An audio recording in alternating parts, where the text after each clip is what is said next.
ମୁଁ ସେଠୁ ସେ ବାବାଙ୍କ ପାଖକୁ ଗଲି। ସକାଳୁ ଗଲାବେଳକୁ ଆକ୍ଚୁଆଲି ଏ କଥା ମଧ୍ୟ ମୁଁ କହିବାକୁ କେବେ ମନ ଉଣା କରିବିନି, ମୋତେ ଅପମାନ ହେଇପାରେ କଥାରେ, ଫିର୍ ବି ମୁଁ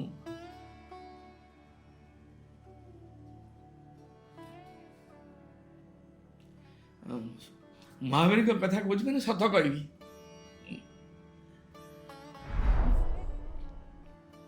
କ'ଣ କହୁଛ ନା ଆପଣ ଯିବେ ଯେ ଆପଣ କେମିତି ଯିବେ କହୁନାହାନ୍ତି? ଆପଣ ତ କେଉଁ ଗାଡ଼ିରେ ଯିବେ କି କେମିତି ଯିବେ, କେଉଁ ବେଶରେ ଯିବେ, କେଉଁ ମୁଁ ଗୋଟେ ମାଙ୍କଡ଼ ହେଇକି ଯିବି।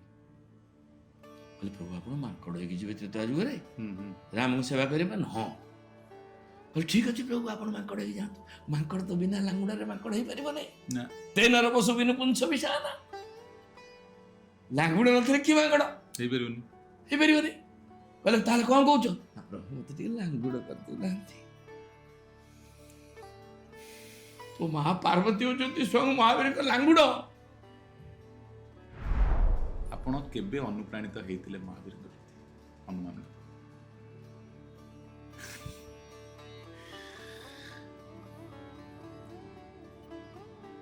ଇଏ ଗୋଟେ ଏମିତି ପ୍ରଶ୍ନ ଆପଣ ପଚାରିଲେ। ସୁଇଚ୍ ଟିପିଲେ ବଲ୍ ଜଳିବା ପାଇଁ ଯେତିକି ସମୟ, ଠିକ୍ ଭାବରେ ହନୁମାନ ଚାଳିଶା କଲେ ମହାବୀରଙ୍କ କୃପା ପାଇବା ପାଇଁ ସେତିକି ସମୟ, ସେତିକି ସମୟ ବି ତୁମେ ପାଠ କରିପାରିବ। ତା ପାଇଁ କିଛି ନିୟମ ନାହିଁ। ଯୋଉମାନେ ଯିଏ ନୁହେଁ, ଆଚ୍ଛା, ଯେମିତି ଯେଉଁ ପରିସ୍ଥିତିରେ ଯେମିତି ଭାବରେ ଯେଉଁ ପରିସ୍ଥିତିରେ ଆପଣ ଥାଆନ୍ତୁ, ଆପଣ ହନୁମାନ ଚାଳିଶା ପଢିପାରିବେ। ହନୁମାନ ଚାଳିଶା ଜପିବାର ନାହିଁ, ହନୁମାନ ଚାଳିଶାକୁ ଭଜିବାରେ ନାହିଁ। ଭଜ ନିତାଇ ଗୌରାଦେଶ, ଜପ ହରେ କୃଷ୍ଣ ହରେ ନାମ। କିନ୍ତୁ ଯୋଉ ଇଏ ପଢେ ହନୁମାନ, ତାହେଲେ ପଢିବାକୁ ପଡିବ ସାର୍, ପଢିବାକୁ ପଡିବ।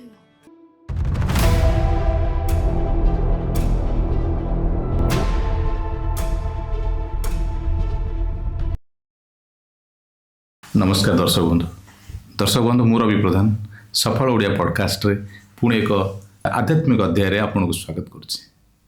ଦର୍ଶକ ବନ୍ଧୁ, ଆଜିର ଅଧ୍ୟାୟଟି ମହାପ୍ରଭୁ ଶ୍ରୀ ହନୁମାନଙ୍କ ଉପରେ ପର୍ଯ୍ୟବେସିତ। କୁହାଯାଏ ଯେଉଁଠି ଭୟ ସେଇଠି ସାହସର ନାମ ମହାବୀର ହନୁମାନ। ଯେଉଁଠି ଅନ୍ଧକାର ଥାଏ ସେଇଠି ଆଶାର ପ୍ରଦୀପ ହେଉଛି ମହାବୀର ହନୁମାନ। ଶକ୍ତି ଅପାର କିନ୍ତୁ ହୃଦୟରେ ସର୍ବଶ୍ରେଷ୍ଠ ଭକ୍ତ। ରାମ ନାମ ଯାହାଙ୍କର ନିଶ୍ୱାସ ପ୍ରଶ୍ୱାସ, ସେବା ଯାହାଙ୍କର ଜୀବନ, ଭକ୍ତି ଯାହାଙ୍କର ପରିଚୟ, ସେ ହେଉଛନ୍ତି ଶ୍ରୀ ମହାବୀର ହନୁମାନ। ଆଜି ଆମେ ଜାଣିବା କିପରି ହନୁମାନ କେବଳ ବଳର ପ୍ରତୀକ ନୁହେଁ, ସେ ହେଉଛନ୍ତି ଅତୁଟ ଆସ୍ଥା, ନିର୍ମଳ ଭକ୍ତି ଓ ନିଷ୍କାମ ସେବାର ଜୀବନ୍ତ ଉଦାହରଣ। ସେଥିପାଇଁ ଆମ ପାଖରେ ଯେଉଁ ଅତିଥି ଅଛନ୍ତି ସେ ହେଉଛନ୍ତି ପଣ୍ଡିତ ବିଶ୍ୱନାଥ ଶତପଥୀ। ପଣ୍ଡିତ ବିଶ୍ୱନାଥ ଶତପଥୀ ଜଣେ ଉଚ୍ଚ କୋଟିର କଥାବାଚକ। ଆସନ୍ତୁ ତାଙ୍କୁ ସ୍ୱାଗତ କରିବା ଏହି ଅଧ୍ୟାୟରେ। ନମସ୍କାର ସାର୍। ସାର୍, ଆମ ପ୍ରୋଗ୍ରାମକୁ ଆପଣଙ୍କୁ ସ୍ୱାଗତ। ଜୟ ଜଗନ୍ନାଥ। ଅନିତ୍ୟାନି ଶରୀରାଣୀ ବିଭବ ନୈବ ଶାଶ୍ୱତ, ନିତ୍ୟ ସନ୍ନିହିତ ମୃତ୍ୟୁ କର୍ତ୍ତବ୍ୟ ଧର୍ମ ସଂଗ୍ରାମ। ଅନିତ୍ୟାନି ଶରୀରାଣୀ ମାନେ ଅର୍ଥାତ୍ ଆମକୁ ଯେଉଁ ଶରୀର ମିଳିଛି ଇଏ କେତେବେଳେ ଚାଲିଯିବ ତାର କିଛି ଠିକଣା ନାହିଁ। ବିଭବ ନୈବ ଶାଶ୍ୱତ, ଧନ ସମ୍ପତ୍ତି ପ୍ରତିପତ୍ତି ପ୍ରତିଷ୍ଠା ଆମ ପାଖରେ ଅଛି, ଗତକାଲି ନଥିଲା, ଆଜି ଯେଉଁଟା ମିଳିଛି ଆସନ୍ତାକାଲି ଥିବ, ତାର ମଧ୍ୟ କିଛି ଗ୍ୟାରେଣ୍ଟି ନାହିଁ। ନିତ୍ୟ ସନ୍ନିହିତ ମୃତ୍ୟୁ ଗୋଟେ ଅନିବାର୍ଯ୍ୟ ଘଟଣା। ଏବେ ଆପଣ ଦେଖୁଥିବେ ବୁଲିବାକୁ କାଶ୍ମୀର ଯାଇଛନ୍ତି, ତାଙ୍କ ମୁଣ୍ଡରେ ବନ୍ଧୁକ ଲଗେଇକି ମାରି ଦିଆଯାଉଛି। ମାନେ ଏମିତି ଅବସ୍ଥା ବର୍ତ୍ତମାନ ମହାଘୋର କଳିର ନୃଶଂସତା ବ୍ୟାପକ ହେଇଛି। ଏହି ସମୟରେ କେବଳ ଗୋଟିଏ କର୍ତ୍ତବ୍ୟ ଧର୍ମ ସଂଗ୍ରାମ, ଯାହା ଆପଣ ରବି ଭାଇ କରୁଛନ୍ତି। ଆଉ ଗୋଟେ ସଫଳ ଓଡ଼ିଆ ୟୁଟ୍ୟୁବ୍ ଚ୍ୟାନେଲ୍ କରି ଆପଣ ଲୋକଙ୍କୁ ଏଇ ସମୟରେ ଯେଉଁ ସଚେତନ ବାର୍ତ୍ତା ଦେଉଛନ୍ତି, ସେଥିପାଇଁ ମୁଁ ଆପଣଙ୍କୁ ହାର୍ଦ୍ଦିକ କୃତଜ୍ଞତା ଜ୍ଞାପନ କରୁଛି। ଆମେ ମହାବୀରଙ୍କ ବିଷୟରେ ଆଜି କଥା ହେବା, ହନୁମାନଙ୍କ ବିଷୟରେ କଥାବାର୍ତ୍ତା ହେବା। ହନୁମାନ ଶବ୍ଦର ଅର୍ଥ ହେଉଛି ହନ୍ୟତି ମାନ ଇତି। ଯେଉଁଠି ମାନ ନାହିଁ, ଯେଉଁଠି ଅଭିମାନ ନାହିଁ, ଯେଉଁଠି ଅହଙ୍କାର ନାହିଁ, ସେ ହେଉଛନ୍ତି ହନୁମାନ। ବର୍ତ୍ତମାନ ସମୟରେ ଦେଖନ୍ତୁ, ଆମେ ତିନୋଟି କାମ କରିବା ପାଇଁ ବାଧ୍ୟ। ରାତି ପାଇଲେ ଗୋଟିଏ ନିତ୍ୟକର୍ମ, ଗୋଟିଏ ନିର୍ଦ୍ଧାରିତ କର୍ମ, ଗୋଟିଏ ସତ୍ୟ କର୍ମ। ନିତ୍ୟକର୍ମ ମୁଁ ଦାନ୍ତ ଘଷିବା ଠାରୁ ମଳତ୍ୟାଗ କରି ଭୋଜନ କରି ନିଜର ପରିବାର ପ୍ରତିପୋଷଣ କରିବା ପାଇଁ ଜୀବିକା ଅର୍ଜନ କରିବା ପାଇଁ ଯେଉଁ କାର୍ଯ୍ୟକ୍ରମ କରୁଛି ତାହା ମୋର ନିତ୍ୟକର୍ମ ବା ଡେଲି ୱାର୍କ। ନିତ୍ୟକର୍ମ ନିତ୍ୟକର୍ମ ପରେ ଆଉ ଗୋଟେ କାର୍ଯ୍ୟକ୍ରମ କର୍ମ ହେଉଛି ମୁଁ କରୁଛି, ଆଜ୍ଞା ତାହା ହେଉଛି ନିର୍ଦ୍ଧାରିତ କର୍ମ। ଯେମିତି ଆଜି ଆମେ ସଫଳ ଓଡ଼ିଆର ଏଇ ପ୍ରୋଡକାଷ୍ଟରେ ଆମେ ବସିଛନ୍ତି ଆଉ ମହାବୀରଙ୍କ ବିଷୟରେ କଥା ହେଉଛନ୍ତି, ଇଏ ଗୋଟେ ନିର୍ଦ୍ଧାରିତ କର୍ମ। ମୋ ବାପାଙ୍କ ଶ୍ରାଦ୍ଧ ମୋ ପାଇଁ ନିର୍ଦ୍ଧାରିତ କର୍ମ। ସାର୍ ନିର୍ଦ୍ଧାରିତ କର୍ମଟା କ'ଣ ଆଗରୁ ଡିସାଇଡ୍ ହେଇଥାଏ? ନିର୍ଦ୍ଧାରିତ ନିର୍ଦ୍ଧାରଣ ହେଇଯାଇଛି, ଆଗରୁ ନିର୍ଦ୍ଧାରଣ ନିର୍ଦ୍ଧାରିତ ହେଇଛି। କାରଣ ଏଇ ପରମାର୍ଥିକ ଉଦ୍ଦେଶ୍ୟରେ ଯେଉଁ କାର୍ଯ୍ୟକ୍ରମ କରାଯାଏ ସେସବୁ ନିର୍ଦ୍ଧାରିତ କର୍ମ। ପାଞ୍ଜିରେ ଲେଖାଯାଇଛି ଆଜି ଶ୍ରୀଗୁଣ୍ଡିଚା, ପାଞ୍ଜିରେ ଲେଖା ଅଛି ଆଜି ମୋ ବୋଉର ଶ୍ରାଦ୍ଧ, ନିର୍ଦ୍ଧାରଣ ହେଇକି ଅଛି। ଅଛି। ସେ କାମ ଆପଣ କରିବା ପାଇଁ ବାଧ୍ୟ। ଆପଣ ଯଦି କରିବେ ଆପଣ ତାର ସବୁ ସୁଫଳାୟନ ପାଇବେ। ଆପଣ ଯଦି ନ କରିପାରିବେ ସେ ସୁଯୋଗରୁ ଆପଣ ବଞ୍ଚିତ ହେବେ। ନିର୍ଦ୍ଧାରିତ କର୍ମ। ତୃତୀୟ କର୍ମଟି ହେଉଛି ସତ୍ୟକର୍ମ। ଆମେ ଦୈନିକ କରନ୍ତି, ଆମେ ସମସ୍ତେ ସତ୍ୟକର୍ମ କରନ୍ତି, କିନ୍ତୁ ଆମେ ସମସ୍ତେ ଜାଣନ୍ତି ନାହିଁ ଏଇଟା ସତ୍ୟକର୍ମ। ଦି ଡେ ଆମେ ଜାଣିବା ଯେ ଏହା ସତ୍ୟକର୍ମ, ମୋତେ ନମ୍ବର ମିଳିବା ଆରମ୍ଭ ହେବ। ଯେତେବେଳେ ପର୍ଯ୍ୟନ୍ତ ସେ କର୍ମ କରିଛନ୍ତି, ଆପଣ କର୍ମ କରିଛନ୍ତି, ଆପଣଙ୍କ ପାସବୁକ୍ରେ ଡିପୋଜିଟ୍ ହେଇକି ସେ ଜିନିଷ ଅଛି, କିନ୍ତୁ ଆପଣ ଡ୍ର କରିପାରିବେ ନାହିଁ, କାହିଁକିନା ଆପଣ ଜାଣିନାହାନ୍ତି। ତେଣୁକରି ନିତ୍ୟକର୍ମ ଯାହା ମୁଁ ନୀତି କରେ, ନିର୍ଦ୍ଧାରିତ କର୍ମ ଯାହା ନିର୍ଦ୍ଧାରିତ ହେଇକି ଅଛି, ସତ୍ୟକର୍ମ ଆମେ ସମସ୍ତେ କରୁଛନ୍ତି, କରିବା ଉଚିତ। ଏଇଟା ସମସ୍ତଙ୍କ ମଣିଷଙ୍କ ଦେହରେ ୟା ମଣିଷଙ୍କ ପାଖରେ ଏଇ ଜିନିଷଟି ଥାଏ, କିନ୍ତୁ କେତେ ଜଣ ତାକୁ ଜାଣିପାରନ୍ତି ଆଉ କେତେ ଜଣ ଜାଣିପାରନ୍ତିନି। ପ୍ରାୟ କିଛି ଜାଣିପାରନ୍ତିନି। ଯେଉଁମାନେ ଏତେ ଏଜୁକେଟ୍ ହେଇନଥିବେ ଏଇ କର୍ମ ବିଷୟରେ, ଏ ବିଷୟରେ, ସମସ୍ତେ କ'ଣ ଜାଣିଥାନ୍ତି? ନା ମାନେ ସାଧାରଣ ଲୋକଙ୍କ କଥା କହୁଛି। ଆମେ ସାଧାରଣ ଲୋକ କାହାକୁ କହିବା? ମାନେ ଜନସାଧାରଣ ଯେଉଁମାନେ ସାଧାରଣ ଲୋକ କେମିତି ଜାଣିବାର ସୁଯୋଗ ପାଇବେ? ଆପଣମାନଙ୍କ ଭଳି ଆପଣମାନଙ୍କ ଭଳି ବୁଦ୍ଧିଜୀବୀ, ଆପଣମାନଙ୍କ ଭଳି ଉଦ୍ୟମୀ ଏସବୁ ପ୍ରକାର କାର୍ଯ୍ୟକ୍ରମ କରି ଲୋକଙ୍କ ପାଖରେ ପହଞ୍ଚେଇ ଦିତେ ଲୋକ ସଚେତନ ହେବେ। ଆଜ୍ଞା କେମିତି ସାଧାରଣ ଲୋକ ଜାଣିବାର ଅବକାଶ କ'ଣ ଅଛି? ନାହିଁ, କିଛି ନାହିଁ, କିଛି ନାହିଁ। ସକାଳୁ ଖାଇଲେ ପିଇଲେ, ରୋଜଗାର କଲେ, ଠିକ୍ କଲେ, ଭୋଗଲେ, ଫିଲ୍ମ ଦେଖିଲେ, ଖେଳ ଦେଖିଲେ, IPL ହେଲା, ଜିକେ ହେଲା, ଭୋଗ ହେଲା, ଟଙ୍କା ପଇସା, ଘର ଦ୍ୱାର, ଏଇଥିରେ ସମସ୍ତେ ମାତିଲେ। ଇଏ କଥା ଜାଣିବାର ସୁଯୋଗ କୋଉଠି ଅଛି? ନା। ତେଣୁକରି ଯେଉଁ ନିର୍ଦ୍ଧାରିତ କର୍ମ, ଆଜି ଏଟା ନିର୍ଦ୍ଧାରିତ ହେଇଛି ବୋଲି ଆମେ, ନହେଲେ ତ ଆମେ ଅନ୍ୟ କାମ କରିପାରିବା।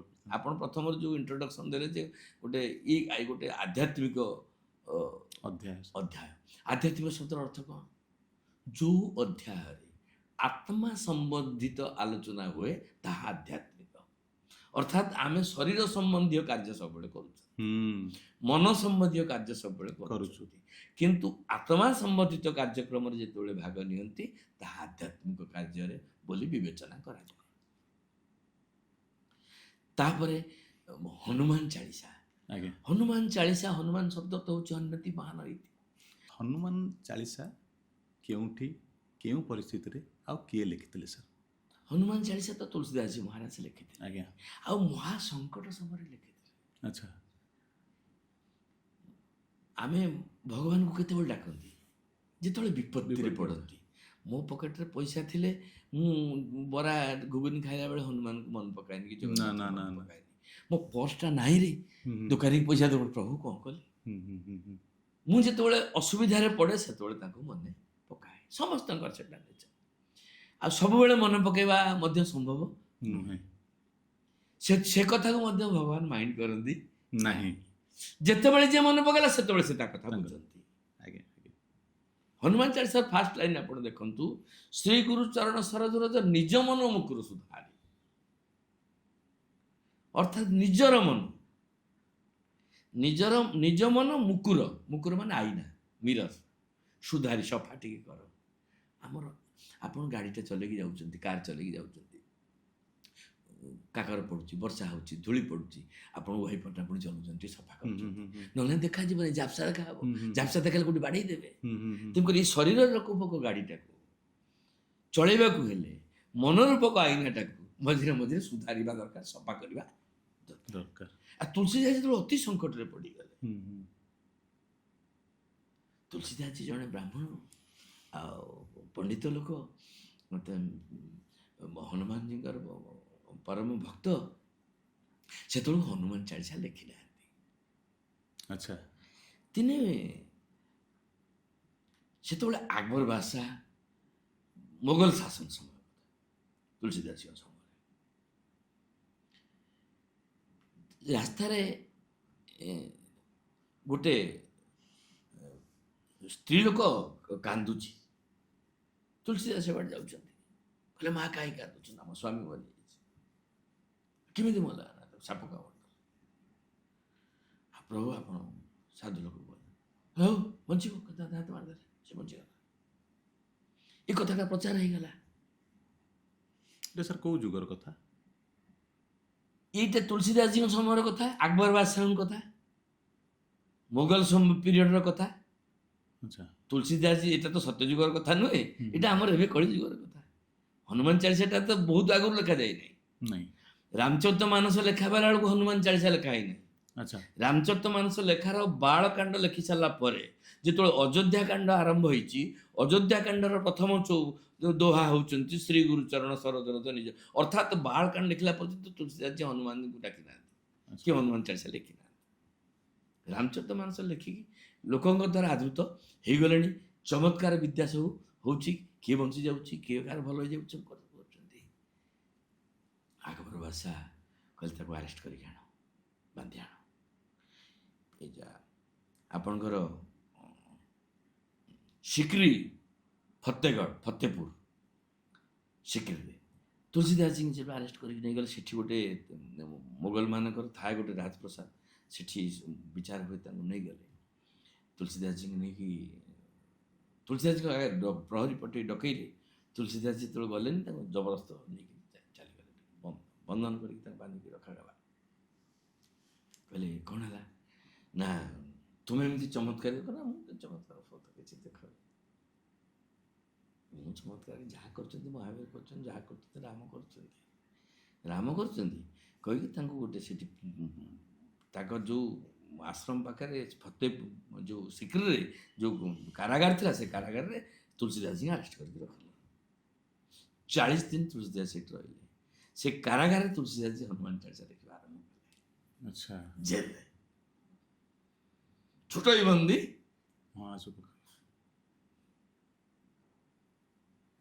जो सतवार पाठ कर कोई छूटई बंदी ମହାସୁଖ ହୁଏ। जो सतवार दंतेଶ ଲେଖା ହେଇଛି ନା ତାଲବେଶ ଲେଖା ହେଇଛି? ଆଜ୍ଞା, ଦନ୍ତେଶ। ଦନ୍ତେଶ ସତ ମାନେ କ'ଣ? ସତ, ଟ୍ରୁଥ। ଆଚ୍ଛା। ବେଳେବେଳେ ଆମକୁ ଲାଗେ ଏମିତି 100 ଥର ପଢିବାକୁ ପଡିବ। ତାହେଲେ ତାଲବେଶ ଲେଖା ହେଇଥାନ୍ତା। ଯଦି ଆମକୁ 100 ଥର ପଢିବା ପାଇଁ ଡାଇରେକ୍ସନ ଥାନ୍ତା, ତାହେଲେ ତାଲବେଶରେ ତ ସତ ହବ ମାନେ 100। ଦନ୍ତେଶ ଲେଖିନଥାନ୍ତେ। ତୁଳସୀ ଏତେ ଗୁଡ କେତେ ମୂର୍ଖ ନୁହନ୍ତି। ରାମଚରିତ ମାନସ ଆଜି ବିଶ୍ୱ ଦରବାରରେ ପୂଜା ପାଉଛି। କାଶୀରେ ଯେତେବେଳେ ପରୀକ୍ଷା କରାଗଲା, ସବୁ ଶାସ୍ତ୍ରର ତଳେ ରଖା ହେଇଥିଲା, ରାମଚରିତ ମାନସ ସମସ୍ତ ଶାସ୍ତ୍ରଙ୍କ ଉପରକୁ ଚାଲିଗଲେ ଆପେ ଆପେ। ହନୁମାନ जी ହେଉଛନ୍ତି ଚିରଞ୍ଜୀବୀ।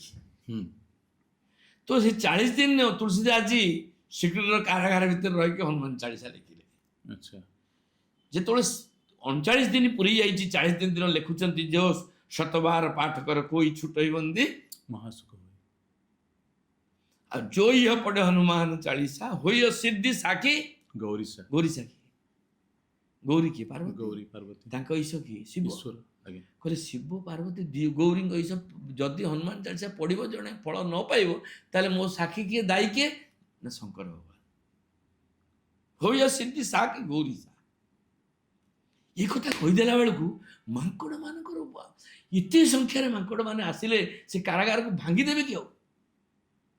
ଆକବର ବାଦଶାହଙ୍କ ଯେଉଁ ଫତେଗଡ଼ରେ ଯେଉଁ ଥିଲା ତାଙ୍କର ଏଇଟା, ସେଠି ମାଙ୍କଡ, ଇଏ ଏଠି ମାଙ୍କଡ, ଲକ୍ଷ ଲକ୍ଷ ସଂଖ୍ୟାରେ ମାଙ୍କଡ। ଆଉ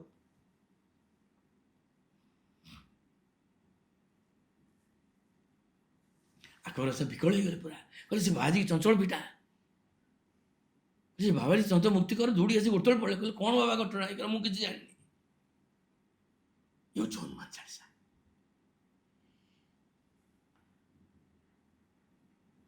ତେଣୁକରି ହନୁମାନ ଚାଳିଶାଟା ଗୋଟେ 18 ଅଧ୍ୟାୟ ଗୀତା ଅର୍ଜୁନଙ୍କୁ ବୁଝେଇବାକୁ ଯାଇ ପ୍ରଭୁ ନନ୍ଦନ ବଂଶୀବଦନ କୃଷ୍ଣଚନ୍ଦ୍ର ଯେମିତି ଗୀତାଟାକୁ କହିଛନ୍ତି ଏବଂ ସମସ୍ତ ସମସ୍ୟାର ସମାଧାନ ଯେମିତି ଗୀତା ଭିତରେ ପ୍ରଭୁ ନାରାୟଣ ସ୍ୱୟଂ କରିଛନ୍ତି, ସେମିତି ତୁଳସୀଦାସ ଜୀ ଏ 40 ଦୋହା ଭିତରେ ସମସ୍ତ ସମସ୍ୟାର ସମାଧାନ କରିଦେଇଛନ୍ତି। 40 ଚଉପାଇ କୁହନ୍ତି। 40 ଦିନ ବା ଜେଲରେ ରହିଲେ, 40 ଚଉପାଇ ନୁହେଁ, 40 ଦୋହା। 40 ଦୋହା। ଜେଲରେ ରହିକି ଲେଖିଛନ୍ତି। ଆଚ୍ଛା। ଆଉ ପ୍ରଥମ ଲାଇନ ଦେଖନ୍ତୁ କ'ଣ ଲେଖିଲେ, ଶ୍ରୀଗୁରୁ ଚରଣ ସରୋଜ ରଜ। ଶ୍ରୀଗୁରୁ ତ ବୁଝି ହଉଛି, ଶ୍ରୀ ଶବ୍ଦର ଅର୍ଥ କ'ଣ? ଶୁଣନ୍ତି ଆଶ୍ରିତ ଜନମ ଦୁଃଖମ ଇତି, ଅର୍ଥାତ୍ ଆଶ୍ରିତ ମାନଙ୍କ ଦୁଃଖକୁ ଯିଏ ଶୁଣନ୍ତି ସେ କିଏ? ଗୁରୁ। ଚରଣ ବୁଝି ହଉଛି, ପାଦ, ଆଜ୍ଞା। ସରୋଜ ପଦମ, ରଜ ମାନେ କଣା, ଅର୍ଥାତ୍ ଶ୍ରୀଗୁରୁଙ୍କ ପାଦ ପଦ୍ମର ଧୂଳି ରେ ଶ୍ରୀଗୁରୁ ଚରଣ ସରୋଜ ରଜ ନିଜ ମନ, ଅର୍ଥାତ୍ ମୋର ମନକୁ, ମୁକୁର ମନର ଆଇନାକୁ ସୁଧାରି ସଫା କରିଦିଏ। ତୁଳସୀଦାସ ଫାଷ୍ଟ ଲେଖିଲେ ନିଜ ମନଟାକୁ ଆଗେ ସଫା କରେ, ନହେଲେ ଲେଖିବି କେମିତି? କହିଲେ ହନୁମାନଜୀ ଆପଣ ଆସନ୍ତୁ।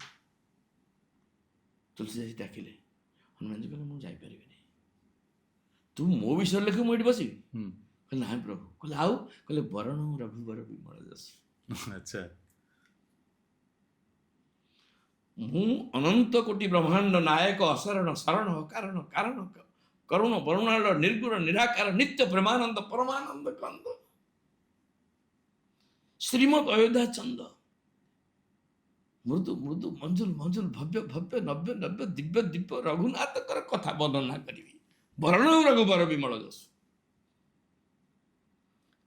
ବରଣ ରଘୁବର ବିମଳ ଯଶୁ। ବିମଳ କ'ଣ?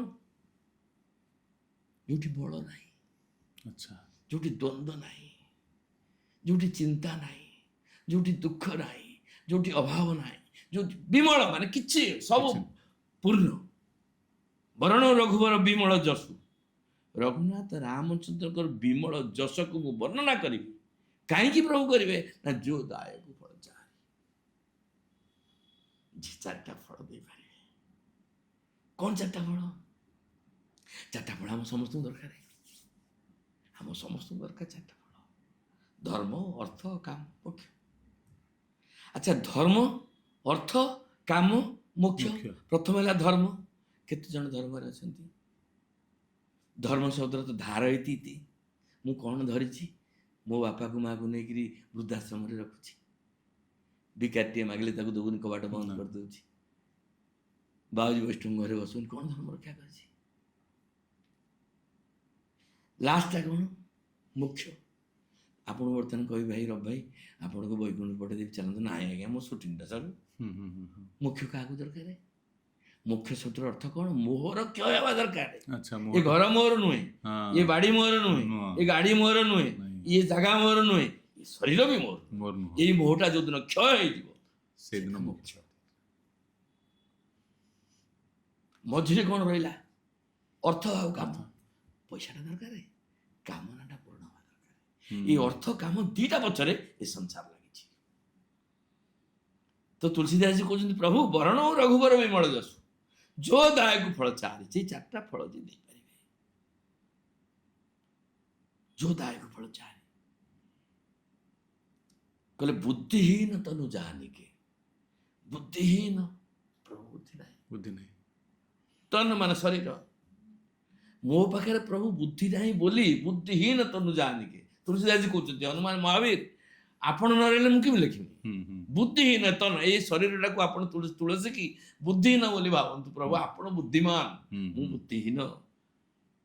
ଆପଣ ଜ୍ଞାନୀ ନାମ ଅଗ୍ରଗଣ୍ୟମ, ଆପଣ ସକଳ ଗୁଣ ନିଧାନମ, ଆପଣ ବାନରାୟଣ ମଧୀଶମ। ମୁଁ ପ୍ରଭୁ ଅଧମ, ବୁଦ୍ଧିହୀନ। ବୁଦ୍ଧିହୀନ ଅର୍ଥାତ୍ ହନୁମାନ ଚାଳିଶା ପଢିବା ପୂର୍ବରୁ ସମ୍ପୂର୍ଣ୍ଣ ସମର୍ପିତ ହେଇଯିବା ଦରକାର। ପ୍ରଭୁ ଆପଣ ସବୁ, ମୁଁ କିଛି ନୁହେଁ। ହନ୍ୟତି ମାନ ଇତି, ସବୁ ମାନ ଅଭିମାନ ଅହଙ୍କାର ଯାହା ଅଛି ସବୁ ରଖ, ତାପରେ ବସ। ସବୁ ତ୍ୟାଗ କରିକି ବସିବାକୁ ପଡ଼ିବ। ସତ ବାରେ ମାନେ ସତରେ ଥରେ ପଢ଼, 108 2008 କିଛି ଦରକାର ନାହିଁ। ଥରକରେ 40 ଦିନ ଭିତରେ ଲେଖୁ ଲେଖୁ ଯେତେବେଳେ ମାଙ୍କଡ଼ ସବୁ ବାନର ସୈନ୍ୟ ମାନେ ଆକବର ବାଦଶାହଙ୍କର ଅବସ୍ଥା ସାଂଘାତିକ କରିଦେଲେ, ଆପଣ କିଏ ପଢୁଛି ହନୁମାନ ଚାଳିଶା? ଏ ଅନୁଭୂତି ଆପଣଙ୍କ ପାଖରେ ଆଜି ପ୍ରକାଶ କରିବି। ସୁଇଚ୍ ଟିପିଲେ ବଲ୍ ଜଳିବା ପାଇଁ ଯେତିକି ସମୟ, ଠିକ ଭାବରେ ହନୁମାନ ଚାଳିଶା କଲେ ମହାବୀରଙ୍କ କୃପା ପାଇବା ପାଇଁ ସେତିକି ସମୟ, ସେତିକି ସମୟ। କୃପା କୋଉ ଧାତୁରୁ ଆସିଲା? କରପା। ମୁଁ କରିବିନି କେମିତି ପାଇବାକୁ ଆଶା କରୁ? ଆମେ କରୁନାହାନ୍ତି କିନ୍ତୁ ଆଶା କରୁଛୁ। ସାର୍ କେମିତି ମାନେ ସେଇ ମହାପ୍ରଭୁ ହନୁମାନଙ୍କୁ ପଢ଼ିବା ପାଇଁ କିଛି ନିୟମ ନୀତି ତାର ଅଛି ନା? ନିଶ୍ଚିତ ଅଛି। ଆଜ୍ଞା। ଆପଣ ପ୍ରଥମ କଥା ହେଲା ବୁଦ୍ଧିହୀନ। ମୁଁ ଯେତେବେଳେ ଯୋଉ କାମ କରୁଛି ମୋ ବୁଦ୍ଧି ଲଗେଇ କରୁଛି। ଆଗେ ସରେଣ୍ଡର କର ନା, ପ୍ରଭୁ ଆପଣ ଯାହା କରିବେ ସେଇଟା ଠିକ। ମୁଁ କଣ କରୁଛି? ପ୍ରଭୁ ମୁଁ ଯୋଉଟା କରୁଛି ଆପଣ ସେଇଟା। ଓହୋ, ମୁଁ ଲଗେଇଦେଲି କାମରେ। ସବୁ କାମ ଲଗେଇ। ମାନେ ମୁଁ ଠାକୁରଙ୍କୁ ଡାକିଲି କି ସାର୍ ଠାକୁର ଆପଣ ଟିକେ ଏଇଟା କରିଦିଅନ୍ତୁ, ମୁଁ ଏଇଟା କାମରେ କରୁଛି, ମୋର ଏଇଟା ଟିକେ କରିଦିଅନ୍ତୁ, ମାନେ ମୁଁ ତାଙ୍କୁ ଲଗେଇଦେଲି କାମରେ, ସେଇଟା ହବନି ଆଜ୍ଞା। ହନୁମାନ ଚାଳିଶା ଦୈନିକ ପଢିବା ମୋର ନିତ୍ୟକର୍ମ। ଆଜ୍ଞା। ହନୁମାନ ଚାଳିଶାକୁ ବୁଝେଇ ଅନ୍ୟକୁ ବୁଝେଇବା ପଢେଇବା ସତ୍ୟକର୍ମ। ଏଇ ଯୋଉ କାର୍ଯ୍ୟ କରୁଛନ୍ତି ସତ୍ୟକର୍ମ।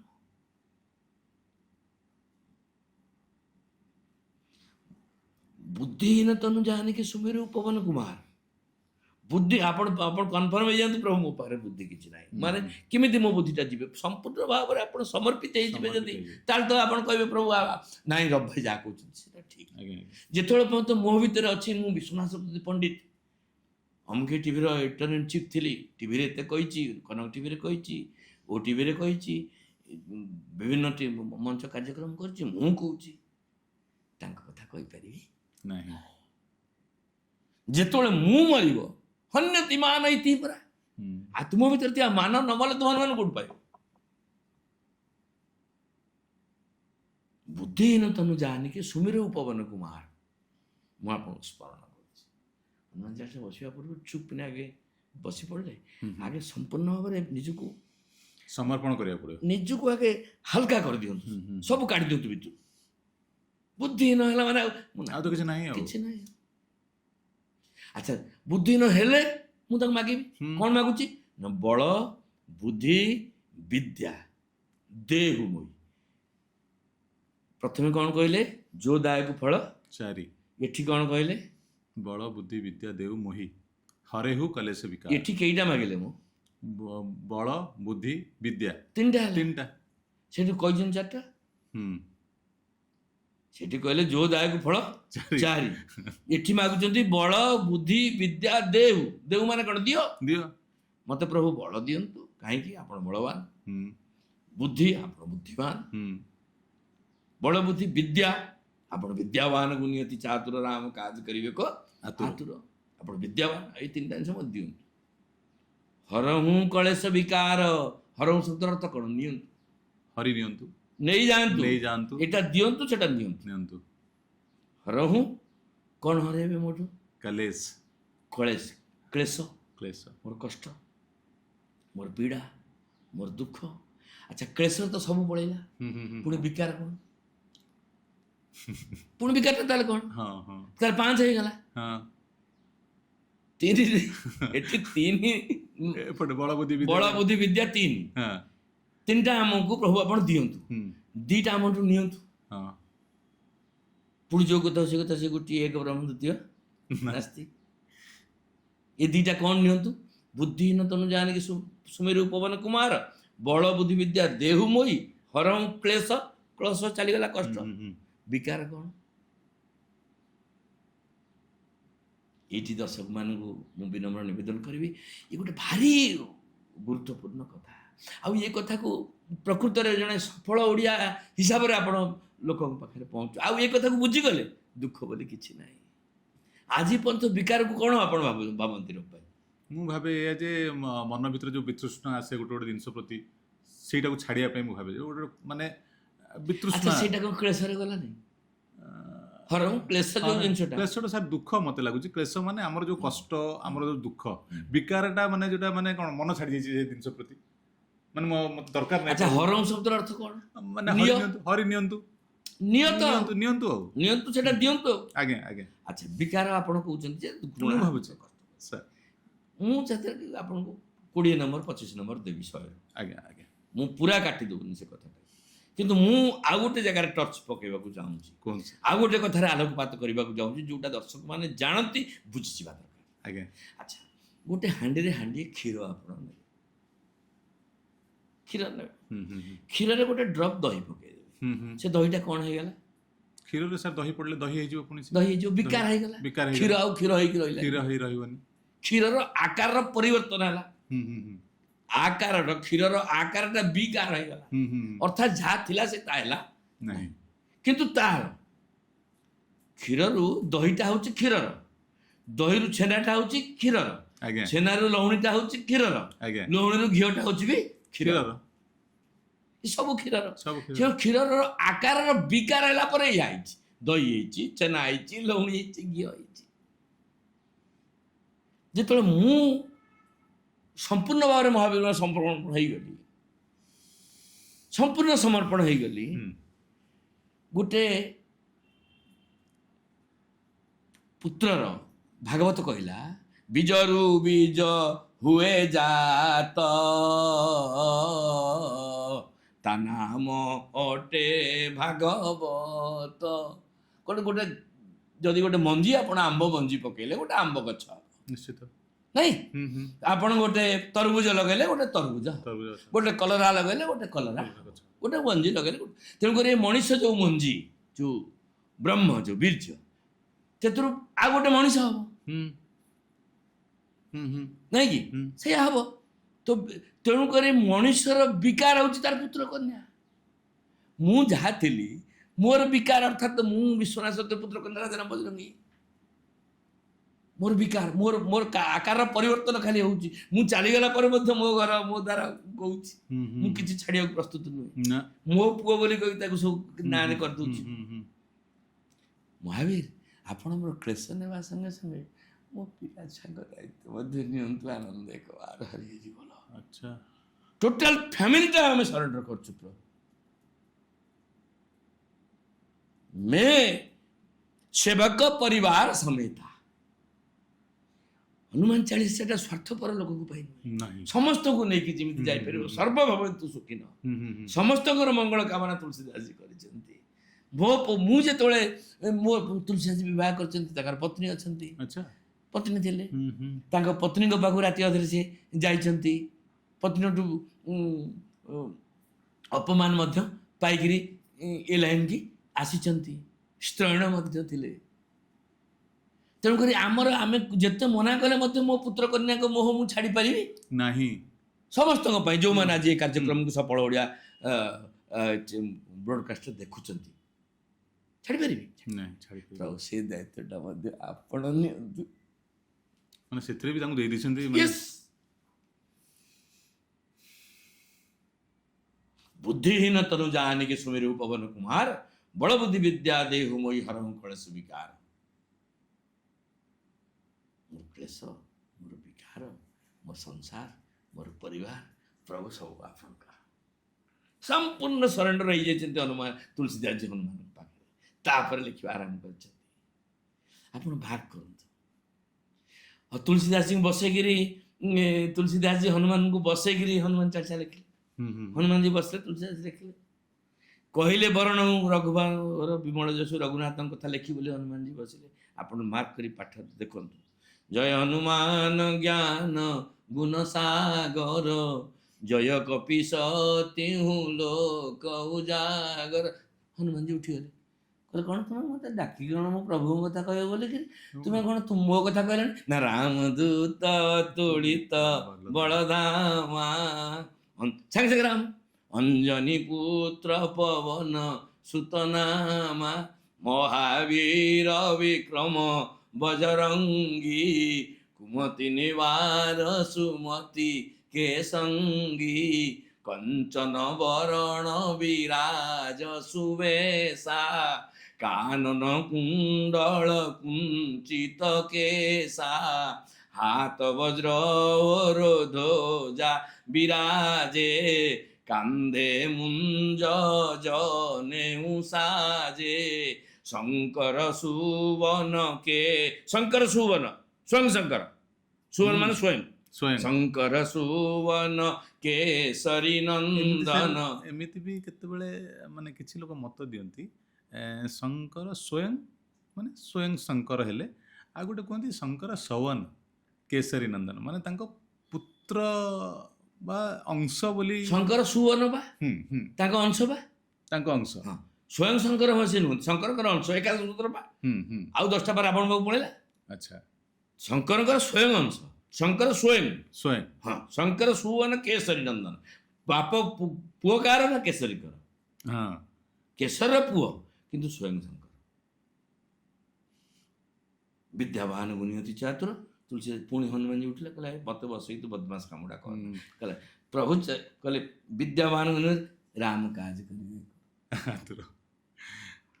ପୁଣି ରାମ ଆପଣ ଏମିତି ଏମିତି ଭାଇ ହିସାବ କରି କରି ଯାଆନ୍ତୁ। 11 ଥର ରାମ ନାମ ଶବ୍ଦଟାକୁ ତୁଳସୀଦାସ ବ୍ୟବହାର କରିଛନ୍ତି। ମାନେ ହନୁମାନ ଚାଳିଶାରେ ସ୍ୱୟଂ ରାମଚନ୍ଦ୍ରଙ୍କର 11ଟି ନାଁ ଅଛି। ଏକାଦଶ ଯେହେତୁ ଏକାଦଶ ରୁଦ୍ର 11ଟି ରାମ ରାମ 11 ଥର ରାମ ରାମ ରାମ ରାମ ନାମ ବ୍ୟବହାର କରାଯାଇଛି। ଅର୍ଥାତ୍ 11 ଥର ହନୁମାନଜୀ କମ ସେ କମ ବସ ଉଠେଇଛନ୍ତି। ଆଚ୍ଛା ତେଣୁ ମିନିମମ୍ 11 ଥର ପାଠ କରିଦେଲେ ଆପଣ ମନସ୍କାମନା। ଓହୋ, ସେଥିପାଇଁ ସାର୍ କୁହନ୍ତି ପ୍ରାୟ ମ୍ୟାକ୍ସିମମ୍ ମୁଁ ଦେଖୁଛି ବହୁତ ଏମିତି ମାନେ ଆଧ୍ୟାତ୍ମିକ ଗୁରୁମାନେ କୁହନ୍ତି ଯେ ଯଦି ଆମେ ସେଇ ହନୁମାନ ଚାଳିଶାକୁ 11 ଦିନ ପାଠ କରିବା, ଗୋଟେ ମାନେ ପର୍ଟିକୁଲାର ଗୋଟେ ସମୟରେ ପାଠ କରିବା, ଯେମିତି ମନେ କରନ୍ତୁ ସନ୍ଧ୍ୟା 7ଟା ହେଲା, ସେଇ ସନ୍ଧ୍ୟା 7ଟାରେ ସବୁଦିନ 11 ଥର ପାଠ କଲେ ମନସ୍କାମନା ପୂର୍ଣ୍ଣ ହେଇଥାଏ। ଏହା କ'ଣ ସତ୍ୟ ସାର୍? ନା ମନସ୍କାମନା ପୂର୍ଣ୍ଣ ହେବ ନ ହେବ ମନସ୍କାମନା ସେ ମାନେ- ଗ୍ୟାରେଣ୍ଟି ମୁଁ ଦେଇପାରିବିନି, ଆଜ୍ଞା ଆଜ୍ଞା କିନ୍ତୁ କଥା ହେଉଛି ସବୁ ଜିନିଷର ଗୋଟେ ବିଧି ଅଛି, ହୁଁ ସବୁ ଜିନିଷର ଗୋଟେ ବିଧାନ ଅଛି, ହୁଁ ହୁଁ ସବୁ ଜିନିଷର ଗୋଟେ ନିୟମ ଅଛି। ହୁଁ ଆପଣ ଏଇ ମାଇକରେ କଥା ହଉଛନ୍ତି, କ୍ୟାମେରା ଉଠଉଛି, ହୁଁ ହୁଁ ସବୁ ଜିନିଷର ଗୋଟେ ଧାରା ଅଛି। ହୁଁ ତ ହନୁମାନ ଚାଳିଶାର ଗୋଟେ ବିଧି ଅଛି, ହୁଁ ହୁଁ ନିୟମ ଅଛି, ସେଇ ଅନୁସାରେ କଲେ ସେଟା ଆକ୍ଟିଭେଟ ହେଇଯାଏ। କାରଣ ହନୁମାନଜୀ ତ 4 ଯୁଗ ପ୍ରତାପ ତୁମାରା ହେ ପ୍ରସିଦ୍ଧ ଜଗତ ଉଜିୟାରା। ହନୁମାନଜୀ ତ ଜୀବନ୍ତ ନା, ହୁଁ, ଅଶ୍ୱସ୍ତମା ବଲିର ବ୍ୟାସ କୃପ ପରଶୁରାମଶ୍ଚ ହନୁମଂସ ବିଭୀଷଣ ସତ୍ୟ ତ ଚିରଞ୍ଜୀବୀ ନା, ହୁଁ ଏ ଚିରଞ୍ଜୀବୀ ଅଛନ୍ତି। ଯିଏ ଅଛି କଥା ହେଉଛି ଆପଣ ମୋବାଇଲଟା ଲଗେଇଲେ ମୁଁ ଅଛି ବୋଲି ଧରିଲି, ହୁଁ ହୁଁ ହୁଁ ହୁଁ ନହେଲେ ମୁଁ ଯଦି ନାହିଁ ମୋ ଛୁଆ ପୁଅ ଧରିବ କି କିଏ ଧରିବ, ହୁଁ ହୁଁ ହୁଁ ନାଇଁ? ନିଶ୍ଚିତ। ତେଣୁକରି ହନୁମାନଜୀ ଅଛନ୍ତି। ମାନେ ସେ ଯୋଉ ସାର୍ ଅଛନ୍ତି ମାନେ କୁହନ୍ତି 4 ଯୁଗ ପ୍ରତାପ ତୁମାରା ହେ ପ୍ରସିଦ୍ଧ ଜଗତ ଉଜିୟାର, ମାନେ 4 ଯୁଗ ମାନେ ସେ ଯୋଉ ଯୁଗର ମାନଙ୍କର ଅଛନ୍ତି, ମାନେ କୋଉ କୋଉ ଯୁଗରେ କ'ଣ କ'ଣ ଅବତାର ଅଛି, ଯେମିତି 4 ଯୁଗ ମାନେ କୋଉ କୋଉ ଯୁଗଟା? କଥାଟା ହେଉଛି 4 ଯୁଗରୁ ସେ ଥିଲେ, 4 ଯୁଗରେ ସେ ଅଛନ୍ତି, ସେ କଥାରେ ମୁଁ କିନ୍ତୁ ଆଚ୍ଛା। ବର୍ତ୍ତମାନ ସମୟରେ ଆମେ ଯୋଉ କଥାବାର୍ତ୍ତା ହଉଛନ୍ତି, ହୁଁ, ହୁଁ, ହୁଁ। ଆମେ ରାତି ପାଇଲେ ସନ୍ଧ୍ୟା ପର୍ଯ୍ୟନ୍ତ ସବୁଦିନ 4ଟା ଯୁଗକୁ ଅନୁଭବ କରୁଛନ୍ତି। ଆଚ୍ଛା ସକାଳ ସମୟ ହୁଁ, ହୁଁ। ସତ୍ୟ ଯୁଗ, ଆଚ୍ଛା ଆପଣ 3ରୁ 6 ସମୟ ଏଇ ଯୋଉ ସେଇ ସମୟଟା ସେଟା ସତ୍ୟ ଯୁଗ, ଆମେ କହୁଛନ୍ତି ବ୍ରହ୍ମ ମୁହୂର୍ତ୍ତ ଯୋଉ କହୁଛନ୍ତି। ଆଚ୍ଛା ସବୁଦିନ ମାନେ ଗୋଟେ ଦିନ ଚର୍ଯ୍ୟାରେ ମଧ୍ୟ ଗୋଟେ 4 ଯୁଗ। ଦିନଚର୍ଯ୍ୟାରେ 4ଟି ଯାକ ଯୁଗ ଆମକୁ ଆରେ ବା, ସାର୍ ସେଇଟା ଟିକେ କୁହନ୍ତୁ ଆମ ସତ୍ୟ ଦର୍ଶକଙ୍କୁ। ଯୁଗ ସକାଳ। ଆପଣ ହିସାବ କରିଦେଉନାହାନ୍ତି, ଆପଣ ଦେଖନ୍ତୁ ପ୍ରତ୍ୟେକ 3 ଘଣ୍ଟା ଲେଖା ହେଲେ 3 4 ଘଣ୍ଟା 12 8 ଭର ହଁ ହଁ 8 3 24 24 ବୁଝିଲେ କି? ହଁ ହଁ ତାକୁ ଆମେ କିନ୍ତୁ ଭାଗବତରେ ବି କୁହାଗଲା 24 ଘଣ୍ଟା 8 ପ୍ରହର 16 16 32 ଘଡ଼ି ବୋଲି କୁହାଗଲା। ପ୍ରତ୍ୟେକ 3 ଘଣ୍ଟା ଲେଖେ ଦିଆଗଲା। ହୁଁ ହୁଁ ହୁଁ 3ରୁ 6 6ରୁ 9 9ରୁ 12 12ରୁ 3 3ରୁ 6 6ରୁ 9 9ରୁ 12 ଏ ଅଷ୍ଟପ୍ରହର ହେଇଗଲା। ପ୍ରତ୍ୟେକ ଘଣ୍ଟା 3 ଘଣ୍ଟା ଲେଖେ। ପ୍ରଥମ ଯୋଉ ରହିଲେ ଆପଣ 6 6 24 ହୁଁ 6 6 ଘଣ୍ଟା ଲେଖେ ଗୋଟେ ଗୋଟେ ଯୁଗ ରହିଲେ। ଆଚ୍ଛା ସକାଳ ବ୍ରହ୍ମ ମୁହୂର୍ତ୍ତରୁ ସତ୍ୟ ଯୁଗ ଆରମ୍ଭ ହେଇଗଲା। ବ୍ରହ୍ମ ମୁହୂର୍ତ୍ତ ମାନେ ସାର୍ 3ଟାରୁ 3 ଆଚ୍ଛା ତିନ। 3ରୁ ଅପ୍ ଟୁ କେତେ 3ରୁ ପର୍ଯ୍ୟନ୍ତ? 6 ଆଚ୍ଛା ସିଧା ତା ଭିତରେ ଆପଣ ନିତ୍ୟକର୍ମ ସାରିବେ, ସ୍ନାନ ସାରିବେ, ଠାକୁରଙ୍କ ଚର୍ଚ୍ଚା କରିବେ, ସବୁ କାର୍ଯ୍ୟକ୍ରମ କରିବେ। ଆପଣ ଆଉ ଗୋଟେ ଗୁରୁତ୍ୱପୂର୍ଣ୍ଣ କଥା ମୁଁ ସଫଳ ଓଡ଼ିଆ କାର୍ଯ୍ୟକ୍ରମରେ କହିଦେବାକୁ ଚାହେଁ, ପରୀକ୍ଷା କରି ଆପଣ ବି କାଲି ପରୀକ୍ଷା କରି ଦେଖିପାରିବେ। ଆପଣ 3ଟାରେ ଉଠୁଛନ୍ତି, 3ଟାରେ ବ୍ରହ୍ମ ଆରମ୍ଭ, ହୁଁ ହୁଁ ହୁଁ 3ଟାରେ ସତ୍ୟଯୁଗ ଆରମ୍ଭ, ଯେ 3ଟାରେ ଆପଣ ଉଠୁଛନ୍ତି ଏବଂ 3ଟା 10ରୁ 3ଟା 15 ଯୋଉ 5 ମିନିଟ୍ ଆପଣ ଯାହା କହିବେ ସେଟା ହବ। ପରୀକ୍ଷା କରି ଦେଖନ୍ତୁ। 3ଟା 10ରୁ 3ଟା 15 ଏଇ 5 ମିନିଟ୍ସ। ତେଣୁ 3ଟାରୁ 6ଟା ଭିତରେ ଆପଣ ଯେଉଁ କାର୍ଯ୍ୟକ୍ରମ କରିବେ, ଆପଣ ଠାକୁର ପୂଜା କରନ୍ତୁ, ଦୌଡ଼ନ୍ତୁ, ଚାଲନ୍ତୁ, ଖାଆନ୍ତୁ, ପଢ଼ନ୍ତୁ, ଯାହା କରିବେ ସେଇଟା ଆପଣ ପ୍ଲସ୍ ପୁଣ୍ୟ। ସେ ସମୟରେ ପାପ ନାହିଁ। ଏ ତ ମାନେ ବହୁତ ବଡ଼ କଥା ମାନେ ଏଇ ସାଧାରଣ ଲୋକ ମତେ ଲାଗୁନି ସାର୍ ଏଟା ସବୁ ଜାଣିଥିବେ ବୋଲି। ଏଇଟା ସତ୍ୟ ଯୁଗ, ହଁ ସେ ସମୟଟା ସତ୍ୟ ଯୁଗ। ସେ ଏକ ପରେ ଦୁଇ ହବା କଥା, ହଁ କିନ୍ତୁ ଦୁଇ କଣ ହେଲା? ସତ୍ୟ ପରେ ତ୍ରେତା ହେଲା, ତ୍ରେତା ପରେ ଦ୍ୱାପର ହେଲା, ଦ୍ୱାପର ପରେ କଳି ହେଲା। ସେଟା ଗୋଟେ କାରଣ ବିଧାରକ ଅଛି। ଏପଟେ ହନୁମାନ ଚାଳିଶା କଥା କହୁଛନ୍ତି, ଏଇଟା ଅହଲ୍ୟାଙ୍କ ପାଖକୁ ପୁଣି ଯିବାକୁ ପଡିବ। ଏଇ ରାମଚରିତ ମାନସର କଥା। ଆଜ୍ଞା ଆଜ୍ଞା ଦେବୀ ଅହଲ୍ୟାଙ୍କ ପାଇଁ ଯୁଗର ପରିବର୍ତ୍ତନ ହେଇଗଲା, ଅର୍ଥାତ୍ ଦୁଇଟା ତିନି ହେଇଗଲା। ଗୌତମ ଋଷି ଅଭିଶାପ ଦେଇଦେଲେ, ସେ ଜାଣିନାହାନ୍ତି ଇନ୍ଦ୍ର ସତୀତ୍ୱ ହରଣ କରିଛନ୍ତି ଅହଲ୍ୟାଙ୍କର। ଅଭିଶାପ ଦେଇଦେଲେ, ଏ ପଥର ହେଇକି ତୁ ପଡ଼ିଥା। ପଥର ହୋଇ ଅହଲ୍ୟା ପତି ସାପେ ପଡ଼ିଥିଲା, ପଥରେ ପଥର ଦେଇ କଲ ନାଇକା, ପଥର ହେଲ କି ପ୍ରଭୁ ପଥର ଟେକା। ଅହଲ୍ୟା ପଡ଼ିଛନ୍ତି, ଅଭିଶାପ ଦେଇଛନ୍ତି। ପ୍ରଭୁ ଚିନ୍ତା କଲେ, କହିଲେ ତାର କ'ଣ ଦୋଷ ଥିଲା? ଇନ୍ଦ୍ର ତ ସେ ବର ପାଇଛି, ସେ ତାର ଗୌତମ ଋଷିଙ୍କ ରୂପ ଧାରଣ କରି ତାର ସତୀତ୍ୱ ହରଣ କଲା। ଗୌତମ ଆସି ଦେଖିଲେ ମଧ୍ୟ ଜାଣିପାରିଲେ ନାହିଁ। ଗୌତମ ଯଦି ଜାଣିଲେ ତାଙ୍କ ଅଭିଶାପ ପଥ ତାର ଥିଲା କ'ଣ? ଆଉ ସିଏ ଗୋଟେ ବର୍ତ୍ତମାନ ସତ୍ୟ ଚାଲିଛି, ସତ୍ୟ ଯୁଗର ଘଟଣା ଇଏ। ଆପରେ ଦ୍ୱାପର ହବ, ତାପରେ ତ୍ରେତୟା ହବ। ଗୋଟେ ଯୁଗ ଅପେକ୍ଷା କରିବ ମୋ ଭକ୍ତ ଅହଲ୍ୟା। ଏ ଦୁଇଟାକୁ ଚିହ୍ନିକି ନେଇଯା, ନେଇଯା। ଆଉ ପ୍ରଭୁ ଚାହିଁଲେ ଯାହା କରିପାରିବେ। ସେ ଯାହା ଚାହିଁଲେ, ସେ ଓମେନସିଏଣ୍ଟ, ଅଲ୍ ପ୍ରୋଭାଇଡିଙ୍ଗସ୍, ମାନେ ଯାହା ଚାହିଁବେ ସେ ସର୍ବବ୍ୟାପକ, ସର୍ବେଶ୍ୱର, ସର୍ବଜ୍ଞାତ। ଯାହା ଚାହିଁବେ ଯୁଗଟାକୁ ପରିବର୍ତ୍ତନ କରିଦେଲେ ଅହଲ୍ୟା ପାଇଁ। 3 ରୁ 2 କି ପଳେଇ ଆସିଲେ, 2 ପରେ 3 ଚାଲି ଆସିଲା।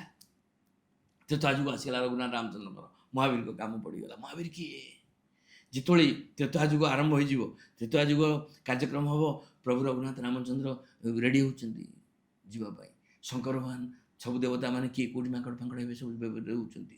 ଶଙ୍କର ଭଗବାନ ମଧ୍ୟ ରେଡ଼ି ହେଉଛନ୍ତି ଯିବା ପାଇଁ। ପାର୍ବତୀ ପଚାରିଲେ, ପ୍ରଭୁ ଆଜି କ'ଣ ତଥର ହେଉଛନ୍ତି ଏମିତି?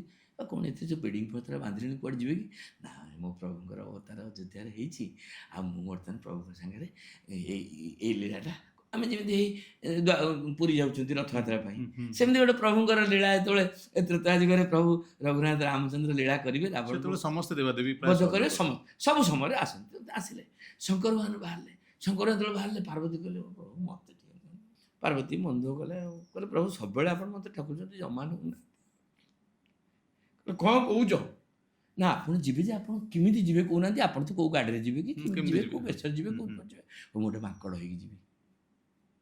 କହିଲେ, ପ୍ରଭୁ ଆପଣ ମାଙ୍କଡ଼ ହେଇକି ଯିବେ ତ୍ରେତୟା ଯୁଗରେ ରାମଙ୍କୁ ସେବା କରିବା? ହଁ। କହିଲେ, ଠିକ୍ ଅଛି ପ୍ରଭୁ, ଆପଣ ମାଙ୍କଡ଼ ହେଇକି ଯାଆନ୍ତୁ। ମାଙ୍କଡ଼ ତ ବିନା ଲାଙ୍ଗୁଡ଼ାରେ ମାଙ୍କଡ଼ ହେଇପାରିବନି।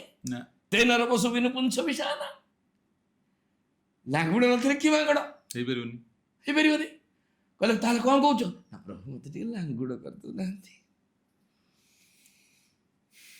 ତ ମା ପାର୍ବତୀ ହେଉଛନ୍ତି ସ୍ୱୟଂ ମହାବୀରଙ୍କ ଲାଙ୍ଗୁଡ଼। ଭକ୍ତିମୟୀ, ଶକ୍ତିମୟୀ, ଦ୍ୟୁତିମୟୀ, ପ୍ରେମମୟୀ, ଐଶ୍ୱର୍ଯ୍ୟମୟୀ। ଯାହା ଚାହିଁଛି ସେ ଲାଙ୍ଗୁଡ଼ ଲଙ୍କାକୁ ନିଆଁ ଲଗେଇଛି।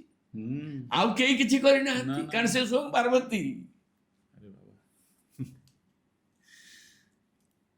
ପ୍ରଭୁଙ୍କ ସାଙ୍ଗରେ ରହିଲେ ସେଇ ଲାଙ୍ଗୁଡ଼ ହେଇକି। ହନୁମାନ, ଶଙ୍କର ସୁର ମାନେ ଶଙ୍କର ସ୍ୱୟଂ ମିଶାଣ ପାର୍ବତୀ ସମାନ ହନୁମାନ। ଆଚ୍ଛା, ଶଙ୍କର ଭଗବାନ ପ୍ଲସ୍ ମା ଭଗବତୀ ସମାନ ହନୁମାନ। ଶଙ୍କର ସୁବନ କେଶରୀ ନନ୍ଦନ ସ୍ୱୟଂ। ତେଣୁକରି ସେଠି ମହାପାର୍ବତୀ, ଭଗବାନ ଶଙ୍କର 2 ଜଣ ଯାକ ଲଙ୍କାରେ ନିଆଁ ଲଗେଇଛନ୍ତି। ସେ ରାବଣ କହୁଛି, ମୁଁ କହୁଥିଲି ଏଇଟା ମାଙ୍କଡ଼ ନୁହେଁ। ଯେତେବେଳେ ଲଙ୍କାରେ ନିଆଁଟା ଲାଗିଗଲା, ସାଂଘାତିକ ଅବସ୍ଥା ହେଲା। ପ୍ରଥମେ କ'ଣ କହିଲେ, ମାଙ୍କଡ଼କୁ ଦେଖି ଦେଖି ହନୁମାନ ଯେତେବେଳେ ଯାଇ ପହଞ୍ଚିଗଲେ, କହିଲେ, ହନୁମାନଜୀ କ'ଣ କରିଛନ୍ତି? ବସି ପଡ଼ିଛନ୍ତି, ଏ ଲାଞ୍ଜଟାକୁ ନେଉଛନ୍ତି। ଆପଣ ଦେଖିବେ ମାଙ୍କଡ଼ ମାନେ ଗଛରେ ବସିଥିବେ, ଲାଞ୍ଜଟାକୁ ଟିକେ ଚୁଚୁମି ଦେଉଥିବେ। ହନୁମାନଜୀ ଲାଞ୍ଜଟାକୁ ଚୁଚୁମି ଦେଉଛନ୍ତି। ରାବଣ ବାରମ୍ବାର ଦେଖିଲା, ବାରମ୍ବାର ଦେଖି ଦେଖି ମାର୍କ କରି କହିଲା, ଏ କପିକେ ମମତା ପୁଂସ କର ସବଇ କହୁ ସବୁ ଯାଇ।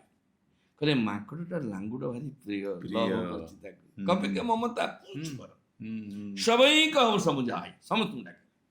କହିଲେ, କ'ଣ କରିବା? କହିଲା, ତାର ଯାହାର ଯୋଉ ପ୍ରିୟ ଲୋକ ତାପରେ ଆକ୍ରମଣ ହେଲେ ତାକୁ ବାଧିବ। ଓହୋ, ନିଶ୍ଚିତ। ତାର ମୋ ସ୍ତ୍ରୀଟେ ଅପମାନରେ ମୁଁ ସହିପାରିବି? ନା ନା, ଆପଣ ଲୋକ କାରଣ ଭଗବାନ ଶଙ୍କର ଯଦି ହନୁମାନ ହେଲେ ଲାଙ୍ଗୁଡ଼ାଟା ତ ମା ପାର୍ବତୀ, ତ ପାର୍ବତୀ କି ଆକ୍ଷେପ କରିକି କହୁଛି କିଏ? ରାବଣ। ରାବଣ କହୁଛି ରାବଣ ଜାଣିଛି ସେଟା, ରାବଣକୁ ଦିବ୍ୟ ସେ ତ ଜାଣିଛି। ସେ କହୁଛି କପିକେ ମମତା ପୁଞ୍ଛ ପର, ଦେଖୁଛୁ ଲାଙ୍ଗୁଟାକୁ ଚୁଚୁଉଛି। କହିଲା କ'ଣ କରିବା? ତେଲ ବରି ପଟ ବାନ୍ଧି ପୁନି ପାହାକ ଦେଉଲ ଗାଈ। କହିଲା ତେଲ ନେଇଆସ, କପଡ଼ା ନେଇଆସ, ଲଙ୍କାରେ ଯେତେ ଲୁଗା କଳ ଅଛି ସବୁ ନେଇଆସ, ସବୁ ତା ଲାଙ୍ଗୁଡ଼ରେ ବାନ୍ଧିକି ନିଆଁ ଲଗେଇ, ସେ ଲାଙ୍ଗୁଡ଼ଟା ପଡ଼ିଗଲେ ଶଳା ଯିବ, ଆଉ ତାକୁ ମାରିପାରିବାନି। ତ ଲଗେଇଲେ ଲାଙ୍ଗୁଡ଼ରେ ନିଆଁ। ତ ଲାଙ୍ଗୁଡ଼ ତ ବର୍ତ୍ତମାନ ସମସ୍ତେ ରାଜତ୍ୱ ମାନସରେ ଲେଖାଯାଇଛି, ସିଏ ହନୁମାନଜୀ ଗୋଟେ ଜାଗାରେ ବସିଛନ୍ତି, ସେ ଲାଙ୍ଗୁଡ଼ ଆକୁ ଯାଇ ଘୋଷାରି ଆଣି ତାକୁ ନିଆଁରେ ପକାଉଛି, ସେ ଘରଟାକୁ ଭାଙ୍ଗି ଦେଇକି ନିଆଁରେ ପକାଉଛି, ତାକୁ ସେ ଲାଙ୍ଗୁଡ଼ ସବୁ କରିଛନ୍ତି। ତ ହନୁମାନ ଚାଳିଶା ପଢ଼ିବା ଦ୍ୱାରା ଆପଣ ଭଗବାନ ଶଙ୍କରଙ୍କ କୃପା ପାଇବେ, ମା ପାର୍ବତୀଙ୍କ କୃପା ପାଇବେ, ତାପରେ ରାମ ଲକ୍ଷ୍ମଣ ସୀତା ସହିତ ରାମଙ୍କ କୃପା ପାଇବେ, ଲକ୍ଷ୍ମଣଙ୍କ କୃପା ପାଇବେ, ସୀତାଙ୍କ କୃପା ପାଇବେ, ମାନେ ପଞ୍ଚଦେବତାଙ୍କ କୃପା ଗୋଟେ ଜାଗାରେ। ଏତିକି ଶକ୍ତିଶାଳୀ ମନ୍ତ୍ର ଆଉ ନାହିଁ ନା। ଗୀତାରେ ଆପଣ ତ ସ୍ୱୟଂ କୃଷ୍ଣଙ୍କୁ ପାଇବେ, ଅର୍ଜୁନଙ୍କୁ ପାଇବେ, କିନ୍ତୁ ଏଥିରେ ସମସ୍ତଙ୍କୁ ପାଇବେ। ଆପଣ ନିଜେ କହିଲେ ଶଙ୍କର ଶୋନ ବୋଲି ଏଠି କହିଲେ, ପୁଣି ଲାଷ୍ଟ କହୁଛନ୍ତି ରାମ ଲକ୍ଷ୍ମଣ ସୀତା ସହିତ ହୃଦୟ ବସଉ ପ୍ରଭୁ, ଆପଣ ବସିଯାଆନ୍ତୁ ମୋ ହୃଦୟରେ, ହୃଦୟ ବସଉ ସୁଲଭ, ଆପଣଙ୍କ ସିଂହାସନଟା ମୋରି ଛାତି ଭିତରେ। କେଡ଼େ ବଡ଼ କଥା, ଛାତି ଚିରିକି ଦେଖେଇଛନ୍ତି। ତ ଯେତେଥର ତୁଳସୀଦାସଜୀ ଲେଖିଛନ୍ତି ଯେ ହନୁମାନଙ୍କୁ ପ୍ରଶଂସା କରିଛନ୍ତି, ଯେତେବେଳେ ରାମ କହିଛନ୍ତି ଆଚ୍ଛା, ତା ପରେ ପରେ ରାମଙ୍କ ସହ ଇଏ ବି ଆସୁଛି, ଶବ୍ଦ କରିଛନ୍ତି। ତେଣୁ ହନୁମାନ ଚାଳିଶାରେ ଅଛି ନା ସେଇ ରୋଗ ହରେ ସବୁ ପୀରା, ଜପତ ନିରନ୍ତର ହନୁମନ୍ତ ବୀରା। ନା ସେଇ ରୋଗରେ ଡାଇବେଟିସ୍ ଯିବ, ବ୍ଲଡ଼ ପ୍ରେସର ଯିବ, ମୁଣ୍ଡ ବିନ୍ଧା ଯିବ, ଯେତେ ରୋଗ ସବୁ ଯିବ। ନା ସେ ରୋଗ ହରେ ସବୁ ପୀରା, ପୀଡ଼ା ସେ ପୁଣି କ'ଣ? ରୋଗ ହେଲେ ତ ପୀଡ଼ା ହେବ, ରୋଗ ଯାହାର ଦୂର ହେଲା ଆଉ ତାକୁ ପୀଡ଼ା ରହିବ କି? ନା। ଆଉ ପୁଣି ଓଲଟା କଥା କାହିଁ ତୁଳସୀଦାସ ଲେଖିଲେ? କହିଲେ ନା ସେଇ ରୋଗ, ଯେତେ ରୋଗ ଅଛି ସବୁ ହନୁମାନ ଚାଳିଶା ପଢ଼ିଲେ ଚାଲିଯିବ। ହରେ ସବୁ ପୀଡ଼ା, ପୀଡ଼ା କ'ଣ? ରୋଗଟା ହେଉଛି ଶରୀରର, ପୀଡ଼ାଟା ହେଉଛି ମନର, ମାନସିକ, ମନରେ ଯେଉଁ ପୀଡ଼ାଟା ଥାଏ। ଆପଣଙ୍କର ମନଟା ଯଦି ଠିକ୍ ନାହିଁ, ଶରୀରଟା ଯେତେ ଠିକ୍ ଥିବ ଆପଣ କିଛି କାମ କରିପାରିବେନି। ଆପଣ ଶରୀରଟା ଯଦି ଠିକ୍ ନାହିଁ, ମନଟା ଠିକ୍ ଅଛି, ଆପଣ ପଶୁ ମତେ କହିଲେ ଆଜ୍ଞା ଆପଣ ଦେହ ଭଲ ଅଛି ନା? ମନ ଅଛି, କାରଣ ଶରୀର ଭଲ ଥିଲେ ଜଣେ କାମ କରିବ। ଆଉ ମନ ଯଦି ଠିକ୍ ଅଛି, ଶରୀର ଆପେ ଆପେ ଠିକ୍ ହେବ। ତେଣୁକରି ନିଜ ମନ ମୁକୁରୁ ସୁଧାରି, ତେଣୁକରି କୁହାଗଲା ମନୋଜବଂ ମାରୁତ ତୁଲ୍ୟ ବିହେଗಂ ଜିତେନ୍ଦ୍ରିୟଂ ବୁଦ୍ଧିମତାଂ ବରିଷ୍ଠଂ ବାତାତ୍ମଜଂ ମାନରଯୁତ ମୁଖ୍ୟಂ ଶ୍ରୀ ରାମଦୂତଂ ସମ। ମନୋଜବଂ, ମନର ରାଜା ସେ। ମନର ଯେଉଁ ପୀଡ଼ାଟା, ଆପଣ ଶରୀର ପୀଡ଼ାଟାକୁ ଆପଣ ଡାକ୍ତରକୁ ଦେଖେଇବେ, ସ୍ତ୍ରୀକି ଦେଖେଇବେ, ଭାଇ ଗୋଟାଟେ ମେଡ଼ିଦେଲେ, ଏଠି ପିନ୍ଧିଦେଲେ, ମନର ପୀଡ଼ାଟା କାହାକୁ ଦେଖେଇ ପାରିବେ ନାହିଁ, ପାରିବେ ନା। ଆଉ ସିଏ କ'ଣ କଲେ? ନା ସେ ରୋଗ ହରେ ସବୁ, ଆଧ୍ୟାତ୍ମିକ, ଆଧିଭୌତିକ, ଆଧିଦୈବିକ ଯେଉଁ ତ୍ରିତାପ, ଦୈହିକ, ଦୈବିକ, ଭୌତିକ ଯେଉଁ ତ୍ରିନିତାପ, ହରେ ସବୁ ପୀଡ଼ା, ସମସ୍ତ ପୀଡ଼ାକୁ ହରଣ କରିବାର ଶକ୍ତି ମହାବୀରଙ୍କ ପାଖରେ ଅଛି, ଆଉ ଏ ହନୁମାନ ଚାଳିଶା ଭିତରେ ଅଛି।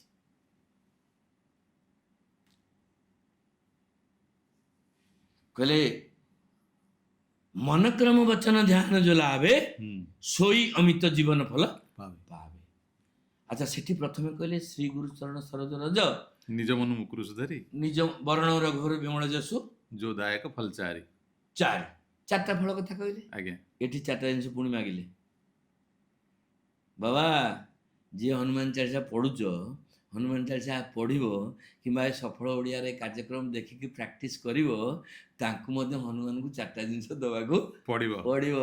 କ'ଣ କହିଲେ? କହିଲେ ମନ କ୍ରମ ବଚନ ଧ୍ୟାନ ଯୋ ଲାଭେ। କହିଲେ କ'ଣ ଦବ ନା? ଆଗେ ମନ କ୍ରମ କ'ଣ? କ୍ରମ ନା କର୍ମ? କ୍ରମ ସାର ହବ ବୋଧେ।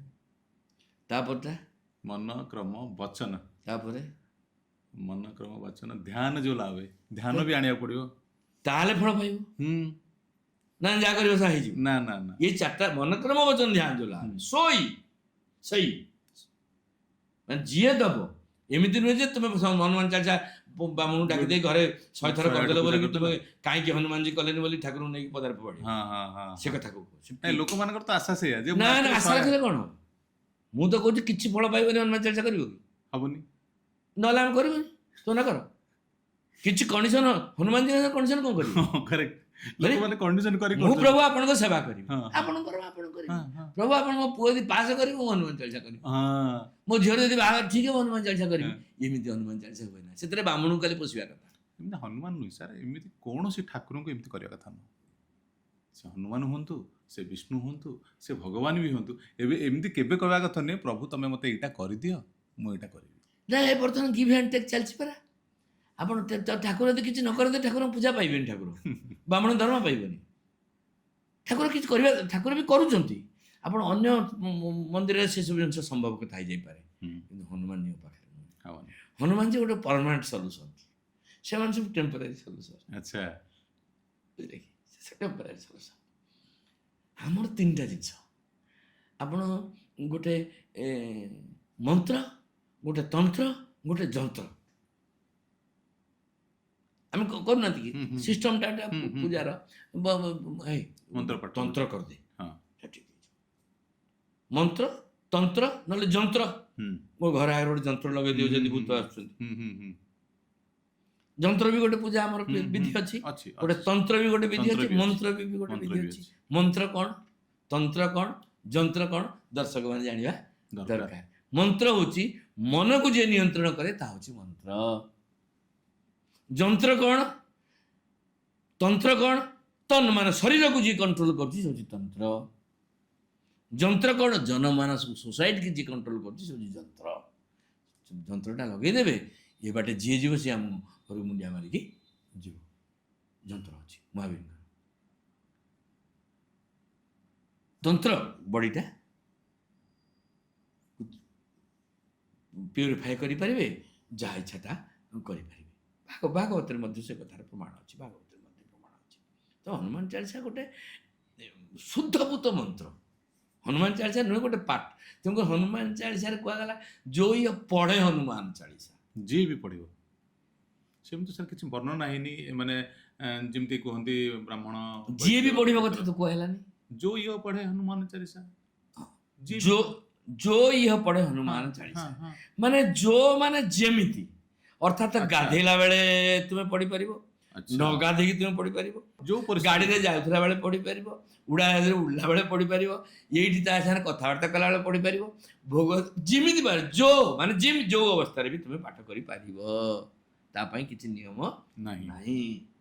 ଯୋଉ ମାନେ ଯିଏ ନୁହେଁ, ଆଚ୍ଛା, ଯେମିତି ଯେଉଁ ପରିସ୍ଥିତିରେ ଯୋଉ ଯେମିତି ଭାବରେ ପଢ଼ିପାରିବେ, ପରିସ୍ଥିତିରେ ଆପଣ ଥାଆନ୍ତୁ, ଆପଣ ହନୁମାନ ଚାଳିଶା ପଢ଼ିପାରିବେ। ହନୁମାନ ଚାଳିଶା ଜପିବାର ନାହିଁ, ହନୁମାନ ଚାଳିଶାକୁ ଭଜିବାରେ ନାହିଁ। ଭଜ ନିତାଇ ଗୌର ଆଦେଶ, ଜପ ହରେ କୃଷ୍ଣ ହରେ ନାମ। କିନ୍ତୁ ଯୋଉ ଇଏ ପଢ଼େ ହନୁମାନ ଚାଳିଶା, ତାହେଲେ ପଢ଼ିବାକୁ ପଡ଼ିବ ସାର୍, ପଢ଼ିବାକୁ ପଡ଼ିବ। ମୁଁ ଖବରକାଗଜ ପଢ଼େ, ମୁଁ ଚିଠି ପଢ଼େ, ମୁଁ ମୋର ବହି ପଢ଼େ। ଖବରକାଗଜଟା ପଢ଼େ, ଖବର ପଢ଼ିଲା ବେଳେ କ'ଣ ମୁଁ ଭାବୁଛି ଯେ ଗାଧେଇଛି ନାହିଁ, ଝାଡ଼ା ଯାଇଛି ନାହିଁ, ମୁଁ ସିଗାରେଟଟା ଧରିକି ମଧ୍ୟ ଖବରକାଗଜଟା ପଢ଼ୁଛି, ମୁଁ ଚାଟା ପିଉଛି, ଖବରକାଗଜଟା ପଢ଼ୁଛି। ତ ହନୁମାନ ଚାଳିଶାଟା ଆପଣ ଯେମିତି ପାର ସେମିତି ପଢ଼ିପାରିବେ। ମାନେ ଏଇଟା ଗୋଟେ ବହୁତ ବଡ଼ କଥା ଆଜ୍ଞା। ମାନେ ହନୁମାନ ଚାଳିଶା ପଢ଼ିବାକୁ ପଡ଼ିବ, ହଁ, ଯେମିତି ଭାବରେ ଆପଣ ପଢ଼ନ୍ତି। କହିନି ଆପଣ ଜପନ୍ତୁ ନା, କୁହାହେଇଛି ପଢ଼ିବାକୁ ପଡ଼ିବ। ଆପଣ ମାନେ ଏଠି ସମସ୍ତଙ୍କୁ ଦର୍ଶକଙ୍କୁ କହିବାକୁ ପଡ଼ିବ କି ଆପଣ ମାନେ ପଢ଼ିବେ। ଧର ଆଜି ବେଳ ହେଲାନି, ଶୋଇଛନ୍ତି, ବିଛଣା ଶୋଇଛନ୍ତି, ସେ ହନୁମାନ ଚାଳିଶା ପଢ଼ିଲେ ଶୋଇକି, କିଛି ଅସୁବିଧା ନାହିଁ। ନାଇଁ ମୁଁ ବସିନି ହନୁମାନ ଚାଳିଶା କଚା ମାରିନି, ନା ସେମିତି କିଛି ନାହିଁ। ଆପଣ ଶୋଇକିରି ମଧ୍ୟ ପଢ଼ିପାରିବେ, ଗାଡ଼ି ଚଲେଇଲା ବେଳେ ମଧ୍ୟ ଆପଣ ପଢ଼ିପାରିବେ। ଯୋଉମାନେ ଯୋଉ ଅବସ୍ଥାରେ ହଉ, by any circumstances you can read, ତା ଅର୍ଥ ସେଇଆ। ସେଥିରେ ପୁରୁଷ ପଢ଼ିବେ, ମହିଳା ପଢ଼ିବେ, କଥା କୋଉଠି ଲେଖାଯାଇ ନାହିଁ। ମହିଳା ମାନେ ହନୁମାନଙ୍କୁ ପୂଜା କରିବା କଥା ନା କରିବା କଥା ନୁହଁ? କେତେ ଜାଗାରେ ଅଛି ଟିକେ ଭାବନ୍ତି କି ନାଇଁ, ଏଇ ଜାଗାରେ ହନୁମାନ ଯେହେତୁ ବ୍ରହ୍ମଚାରୀ, ତେଣୁ ନାରୀମାନେ ତାଙ୍କୁ ପୂଜା କରିବା କଥା ନୁହଁ ବୋଲି କେତେକ ମତ ଦିଅନ୍ତି। ଆପଣ କ'ଣ କହିବେ, ଆପଣଙ୍କ ମତ କ'ଣ କହୁଛନ୍ତି? ପ୍ରଥମ କଥା ହେଉଛି, ଆପଣ ଜଣେ କ'ଣ, ଆପଣ ଜଣେ ମଣିଷ ଆଜ୍ଞା ନା ଲୋକ ନା ନର? ମଣିଷ କହିଲେ ହବ, ନର କହିଲେ ହବ, ଲୋକମାନେ ବିଭିନ୍ନ ଲୋକ ଲୋକ ବେଳେ କହିଲେ ବେଳେ ବି ଆମେ ହବ। ଲୋକ ବି କହୁଛୁ। ଆଜ୍ଞା ଆଜ୍ଞା। ନା ମାନବ କହିଲେ ବି ହବ। ମାନବ ଟିକେ ଶୁଭୁନି ଠିକରେ, ଟିକେ ଭଲ ଶୁଭୁନି, ତେଣୁ ତାହେଲେ ଲୋକ କିଏ, ନର କିଏ, ଆଜ୍ଞା। ମଣିଷ କିଏ, ହୁଁ ହୁଁ ମାନବ କିଏ ଜାଣିଲେ ତ ଆମେ ସେଇଟା ହବା। ହୁଁ ହୁଁ ହୁଁ ଭାଗବତ କହିଲା ଲୋକେ ହୋଇବେ ଖଳବଳ, ହୁଁ ମାତିବେ ଭୁବନ ମଣ୍ଡଳ, ତେଣୁ ହୋଇବେ ଅଳ୍ପାୟୁଷ, ପାପେ ସକଳେ ଯିବେ ନାଶ। ଏଇ ଗୋଟେ ମୋଦିର ମିଟିଂ ହେଲା, ହୁଁ। ସେଠି 40,000 ଲୋକ ହେଇଥିଲେ, 8,000 ଲୋକ ଦଳା ଚକଟାରେ ମରିଗଲେ, ଲୋକ ମରିଗଲେ। ସେଠି କହୁନାହାନ୍ତି 8,000 ମଣିଷ ମରିଗଲେ, କହୁଛନ୍ତି କି ଲୋକ ମରିଗଲେ। ଲୋକ ମରିଗଲେ। ହଇଜା ହେଇଥିଲା, ଲୋକ ମରିଗଲେ। ହୁଁ ହୁଁ ହୁଁ। ଦଳା ଚକଟା ହେଲା ରଥଯାତ୍ରାରେ, ଲୋକ ମରିଗଲେ। ନା କହୁଛନ୍ତି ମଣିଷ ମରିଗଲେ। ନାଇଁ ଲୋକ କହୁଛନ୍ତି ପ୍ରାୟ। ନର କଣ କହିଲେ, ସର୍ବ ଶରୀର ମଧ୍ୟେ ସାର, ଦୁର୍ଲଭ ନର କଳେବର। ଏଇ ନର କଳେବରଟା ମଣିଷ ଶରୀର ଗୋଟେ ଦୁର୍ଲଭ, ଭାରି ପ୍ରେସିୟସ୍, ଭାରି ପ୍ରେଷ୍ଟିଜିୟସ୍, ଭାରି କିମତ ବାଲା, ବହୁତ ଦାମିକା ଜିନିଷଟା ମଣିଷ ଶରୀରଟା। ମଣିଷ ଶରୀରରେ ଆପଣ ଚାହିଁଲେ ପାପ କରିପାରିବେ, ପୁଣ୍ୟ କରିପାରିବେ। ଆପଣ ଧର୍ମ କରିପାରିବେ, ପାପ କରିପାରିବେ। ତୁଳସୀଦାସଜୀ କହିଲେ ସ୍ୱର୍ଗ ଅପବର୍ଗ ନିଶେନି, ଅର୍ଥାତ୍ ଆପଣ ଚାହିଁଲେ ସ୍ୱର୍ଗକୁ ଯାଇପାରିବେ, ଚାହିଁଲେ ନରକକୁ ଯାଇପାରିବେ। ମଣିଷ ଯୋଉରେ ଆପଣ ଗାଧେଇ ସାରିକି ପ୍ରାର୍ଥନା କରିପାରିବେ, ମଣିଷ ଗାଧେଇ ସାରି ଆପଣ ଛେଳି ଜାଣିପାରିବେ। ମଣିଷ ଶରୀରରେ ଆପଣ ଗାଧେଇ ସାରି ଠାକୁର ପୂଜା କରିପାରିବେ, ଆପଣ ଜଣକୁ ମର୍ଡର କରିପାରିବେ। ମଣିଷ ଶରୀରରେ ଆପଣ ଯାହା ଚାହିଁବେ ତାହା କରିପାରିବେ। ମଣିଷ ଶରୀର ସବୁ କରିପାରିବେ। ଲୋକଙ୍କର ହିସାବ ପତ୍ର କିଛି ନାହିଁ। ମାନବ କିଏ? ଯେଉଁମାନେ ମାନନ୍ତି ସେମାନେ ମାନବ। ବାପାକୁ ମାନନ୍ତି, ମାଆକୁ ମାନନ୍ତି, ଧର୍ମକୁ ମାନନ୍ତି, ସଂସାର ମାନନ୍ତି, ସମସ୍ତଙ୍କୁ ସମାଜକୁ ମାନନ୍ତି। ମାନନ୍ତି ସେମାନେ ମାନବ। ଅର୍ଥାତ୍ ଆଙ୍କଠୁ ଗୋଟିଏ ସ୍ତରର ଉପରେ ହେଉଛନ୍ତି ମାନବ, ଯାହା ନିଜେ ରବି ଭାଇ କି ବିଶ୍ୱନାଥ ଶତପଥୀ ଆମେ ଭଗବାନଙ୍କୁ ମାନୁଛନ୍ତି, ହନୁମାନଙ୍କୁ ମାନୁଛନ୍ତି, ତାଙ୍କ ବିଷୟରେ କଥା ହୁଁ ହେଉଛି। ହୁଁ ହୁଁ ହୁଁ। କାରଣ ଆମେ ମଣିଷ ମୋଠୁ ଉପରକୁ ଯାଇଛନ୍ତି, ଆମେ ମାନବ। ଯିଏ ମାନେ ତାର 3ଟି ଜିନିଷ ସୁରକ୍ଷିତ। ଯିଏ ମାନେ, ଯିଏ ନ ମାନେ ତାର 3ଟି ଜିନିଷ ଅସୁରକ୍ଷିତ। ଆଚ୍ଛା।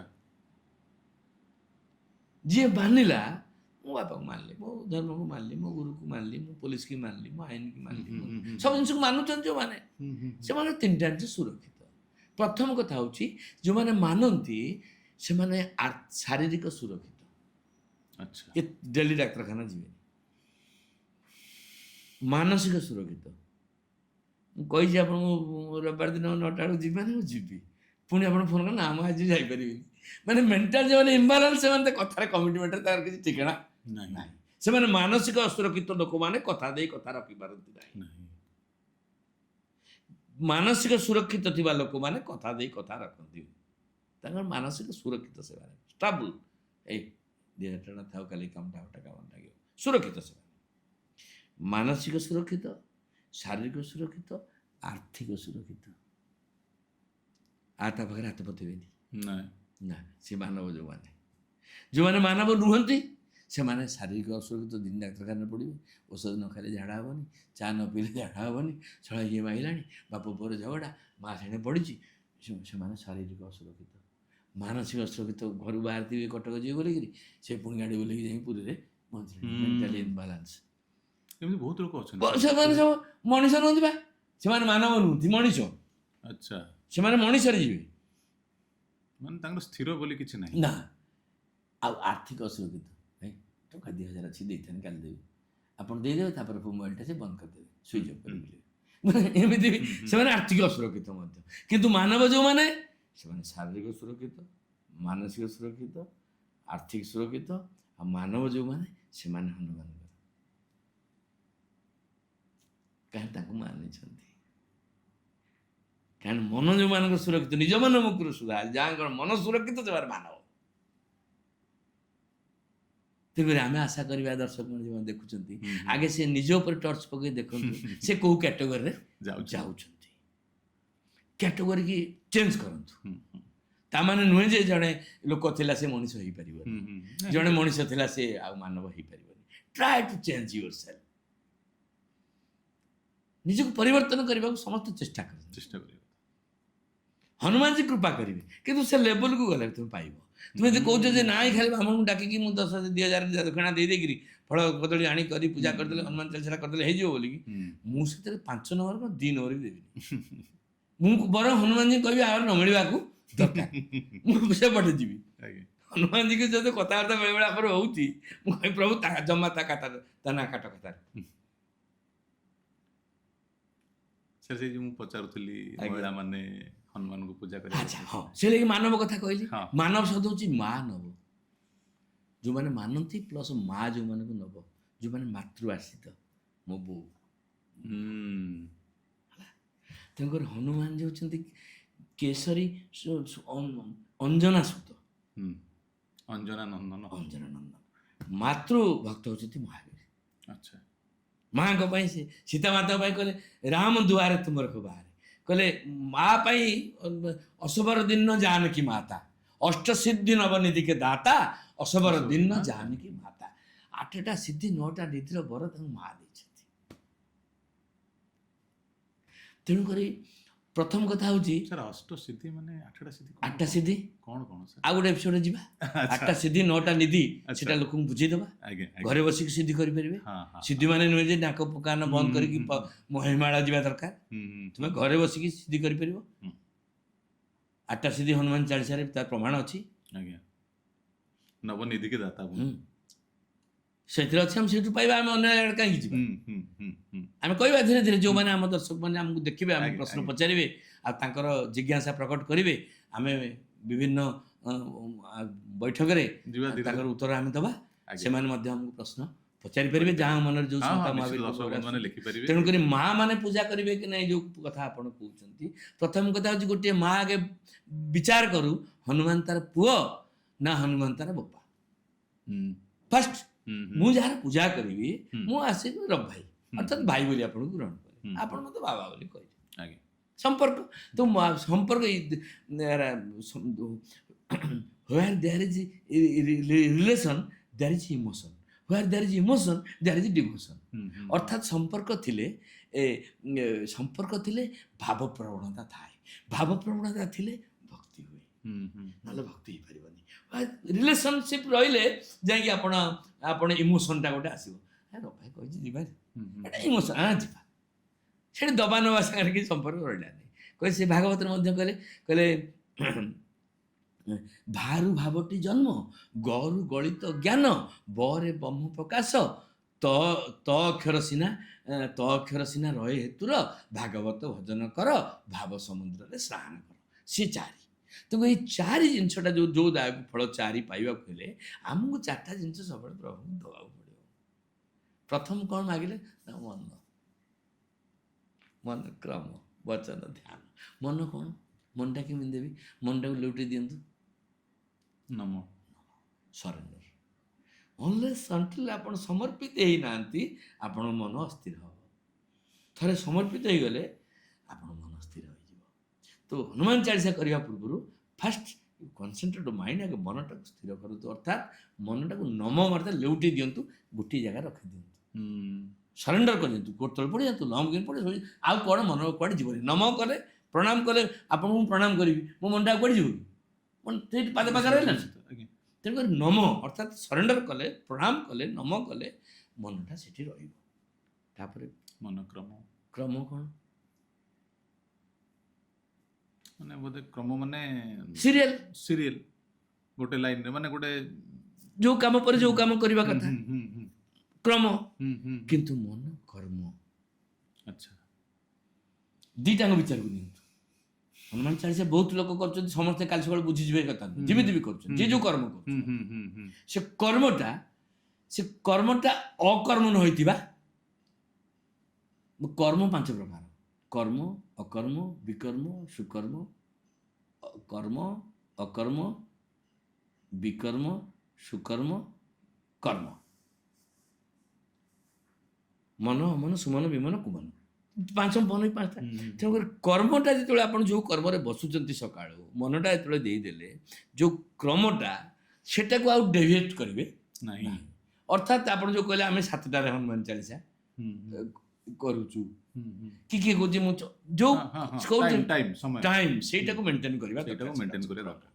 ଆପଣ 7ଟାରେ କରନ୍ତୁ, 8ଟାରେ କରନ୍ତୁ, ୟା 9ଟାରେ କରନ୍ତୁ, Maintain, ଯେତେବେଳେ ଭାବୁଛନ୍ତି, କିନ୍ତୁ maintain ସେଇଟା ମେଣ୍ଟେନ୍ ହିଁ କରିବାକୁ ପଡ଼ିବ। ଅର୍ଥାତ୍ ଦିଟା କ୍ରମଟା ମେଣ୍ଟେନ୍ କରନ୍ତୁ, କର୍ମଟା ମଧ୍ୟ ସେଇଠି ରଖନ୍ତୁ। ଆଉ ସେଠି ବସିକି କର୍ମଟାକୁ କ'ଣ କରିବା ସେ ତ ଦେଲା ନାହିଁ, ମୋତେ ତ ସିଆଡ଼ୁ ଯିବାକୁ ମନଟାକୁ ସିଆଡ଼େ ପଡ଼ିଲେ କର୍ମଟା ଗୋଳମାଳ ହେଇଯିବ। ଆପଣ ଶୁଦ୍ଧପୂତ ଭାବରେ ସେଠି କ୍ରମଟାକୁ ରଖନ୍ତୁ, ସିରିଏଲ ଅନୁସାରେ ତାକୁ ରଖନ୍ତୁ, ଟାଇମିଂ ଅନୁସାରେ, ଆଉ ସତ୍ ଚିନ୍ତନ ମଧ୍ୟ ଆଣନ୍ତୁ। ମନକର ମୋ ବଚନ କମିଟମେଣ୍ଟ କହିଛନ୍ତି ମାନେ କରିବେ। ରଘୁକୁଲ ରୀତି ସଦା ଚଲି ଆଇ, ପ୍ରାଣ ଯାଉ ବରୁ ବଚନ ନ ଯାଇ। ନ ଯାଇ। କମିଟମେଣ୍ଟ କଥା ଦେଇଛନ୍ତି, କଥା ରକ୍ଷା କର। ହନୁମାନଜୀ ଭାରି ଖୁସି ହୁଅନ୍ତି। ହନୁମାନଜୀ କଥା ଦେଇ କଥା ରହିଥିବା ଲୋକଟାକୁ ଭାରି ପସନ୍ଦ। ସିଏ ବି କଥା ସେ ସେମିତି କଥା ଦେଇ କଥା ରକ୍ଷା କରିବା ଲୋକ। ତେଣୁ ତାଙ୍କର ମୋର କୌଣସି ଗୁଣ ଗୋଟେ ଆପଣଙ୍କୁ ଭଲ ଲାଗିଲା ବୋଲି ଆମ ସହିତ ଫ୍ରେଣ୍ଡସିପ୍ ପଡ଼ିଲା। ତ ହନୁମାନଜୀଙ୍କର କିଛି ଗୁଣ ଆମକୁ ଭଲ ଲାଗିଛି ବୋଲିକି ଆମ ତାଙ୍କ ସହିତ ରିଲେସନସିପ୍ଟା ପଡ଼ିଛି। ହନୁମାନଜୀ ସହିତ ରିଲେସନସିପ୍ଟା ଥରେ ଆପଣ ରଖିଦେଲେ ତାହେଲେ ଆଉ ଅସୁବିଧା କିଛି ନାହିଁ, ରଖିପାରିବେ ଆପଣ। ଅଲୌକିକ ବହୁ ନାଇଁ ସାର୍, ବେଳେବେଳେ ମୋର ଆକ୍ଚୁଆଲି ମାନେ ମୁଁ ପ୍ରଥମେ ଶିବଙ୍କୁ ଟିକେ ମାନିଲି, ପୂଜା କଲି। ଗ୍ରାଜୁଆଲି ଏମିତି ପରିବର୍ତ୍ତନ କେମିତି ହେଇନ୍ତି ମୋତେ କେହି କହିନାହାନ୍ତି କି କାହାକୁ କେତେବେଳେ ପୂଜା କରାଯାଏ। ତାପରେ ଏମିତି ଗୋଟେ ଅଲପ ସଡ଼ନ ଆସିଲା, ମୁଁ ମାଆଙ୍କୁ ପୂଜା କରିବା ଆରମ୍ଭ କଲି। ସେଠୁ ଚାଲିଲା କିଛି ଦିନ ମା, ମୁଁ ଦେଖିଲି ଗୋଟେ ମୋତେ ଏମିତି ଲାଗିଲା, ସ୍ୱପ୍ନରେ ଆସିଲା ଏଇ ଠାକୁର ମୁଁ କହିଲି କେଉଁଠି ଅଛନ୍ତି, ଯାହା ଯାଇ କିଛି ଦିନ ମାଆଙ୍କ ଶରଣ ରହିଲି। ଏମିତି କିଛି ଦିନ ଗଲା ପରେ ମାନେ ଏବେ ହନୁମାନଜୀଙ୍କ ଆଡ଼କୁ ଟିକେ ମନଟା ଯାଉଛି, ତନଟା ଯାଉଛି, ଧୀରେ ଧୀରେ ଯାଉଛି। ଆଉ ମୁଁ ତ ଏତେ ସେ ହନୁମାନଜୀଙ୍କ ପୂଜା କାହିଁକି କହିଲେ? ଆପଣ ମାଆଙ୍କର ପୂଜା କରୁଥିଲେ, ଶଙ୍କର ଭଗବାନ କରୁଥିଲେ, ଏ ସମସ୍ତଙ୍କର ମିକ୍ସ ପା ହନୁମାନ। ହଁ ପରା, ମୁଁ ସେଇଟା ପରେ ଜାଣିଲି ସାର୍। ମୁଁ ଆକ୍ଚୁଆଲି ଏଇଟା ମିକ୍ସ ଭେଜିଟେବୁଲଟା। ତେଣୁକରି ଯଦି ଶିବଙ୍କ ପାଖରେ ଥିଲେ କି ମାଆଙ୍କ ପାଖରେ ଥିଲେ, ରାମକୁ ଯାଇଛନ୍ତି, ସିଏ ସବୁ ମିଶିକି ବର୍ତ୍ତମାନ କଳିଯୁଗରେ ଇନଚାର୍ଜ ହେଉଛନ୍ତି ମହାବୀର। ତେଣୁକରି ମା ମାନେ ହନୁମାନଙ୍କୁ ପୂଜା କରିପାରିବେ କି ନ କରିପାରିବେ, ପ୍ରଶ୍ନର ଉତ୍ତର ଯଦି ମୁଁ ସ୍ପଷ୍ଟ ଭାବରେ ଦେବାକୁ ଚାହେଁ, ମାଟି ଯଦି ହନୁମାନଙ୍କୁ ପୁଅ ଭାବିବ, ତାର ପୂଜା କରିବାର ତାକୁ ଅସୁବିଧା କ'ଣ ଅଛି? କିଛି ନାହିଁ ସାର୍। ଆଜ୍ଞା ଆଜ୍ଞା। ତେଣୁକରି ଯୋଉଠି ପଢ଼ିବାଟାକୁ କିଛି ନିୟମ କରାଗଲାନି, ଯୋଉ ଯେକୌଣସି ଅବସ୍ଥାରେ, ଯେକୌଣସି ପରିସ୍ଥିତିରେ, ଯେକୌଣସି ସମୟରେ ଆପଣ ପଢ଼ିପାରିବେ, ଯେକୌଣସି ଲୋକ ପୂଜା କରିବାର କ'ଣ ଅସୁବିଧା ଅଛି? କିଛି ନାହିଁ। କିନ୍ତୁ ଆଗେ ମନଟା ଯଦି ଦେଇପାରୁଛ, ସେଇଟା ହେଉଛି ଫାଷ୍ଟ କ୍ରାଇଟେରିଆ। ନିଜକୁ ସମର୍ପିତ କରିବାକୁ ପଡ଼ିବ, ତାପରେ ମନ ଏପଟ ସେପଟ କୁଆଡ଼େ କରିବ, ଯେତିକି ସମୟ କରିବ। ଆଉ ହନୁମାନ ଚାଳିଶା ପୂଜା କ'ଣ? ହନୁମାନ ଚାଳିଶା ପୂଜାଟା ମାନେ କ'ଣ? ପାଠଟା ମାନେ କ'ଣ? ଆଗେ ନିଜର ପୂଜା ତୁମେ ନିଜେ କରୁନା। ଆଉ ସେ ପଥରଟାରେ ନେଇକି ଫୁଲ ଚନ୍ଦନ ଦେଲେ କ'ଣ ହବ? ନିଜ ପୂଜା ନିଜେ କରୁଛ ତ? ନିଜ ପୂଜା କ'ଣ? ନିଜ ପୂଜାଟା ଅସଲ ପୂଜା ନା। ମୁଁ ଯଦି ମତେ ଚିହ୍ନିନି, ନିଜକୁ ତୁ ନ ଚିହ୍ନି ମନ ଜଗତକୁ ବୁଝାଉ ଜ୍ଞାନ। ହନୁମାନ ମୋ ଭିତରେ କୋଉଠି ଆଗେ ଅଛନ୍ତି?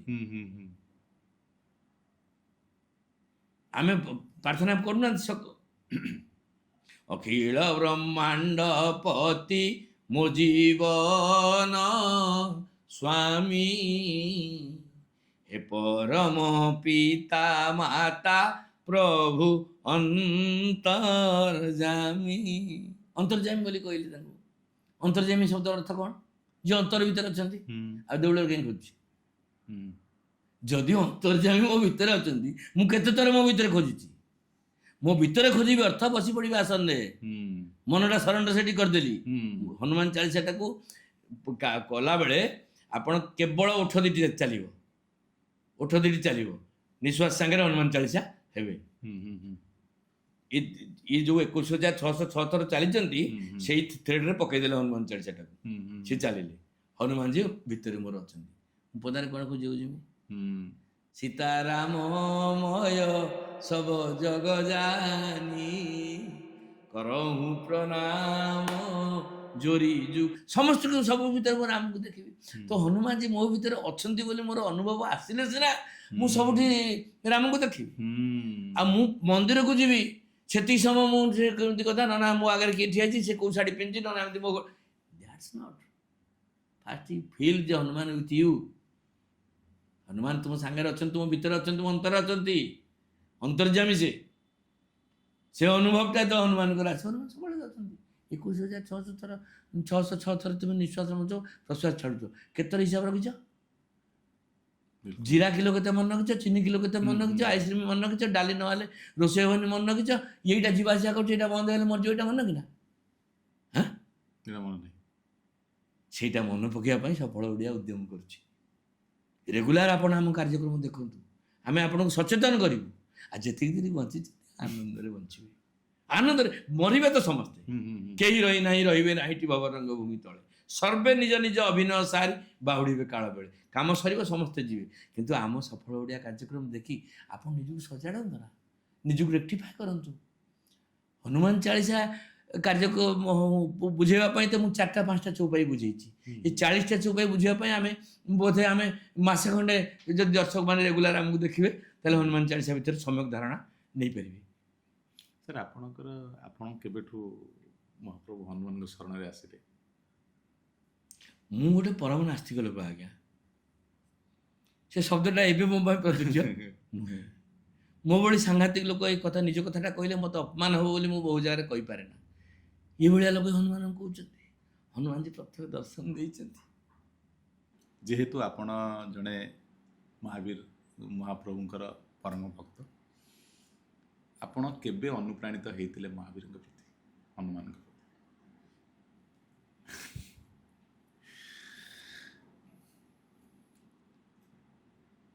ଇଏ ଗୋଟେ ଏମିତି ପ୍ରଶ୍ନ ଆପଣ ପଚାରିଲେ, ତା ଭିତରେ ଏଗୁଡ଼େ ଜିନିଷ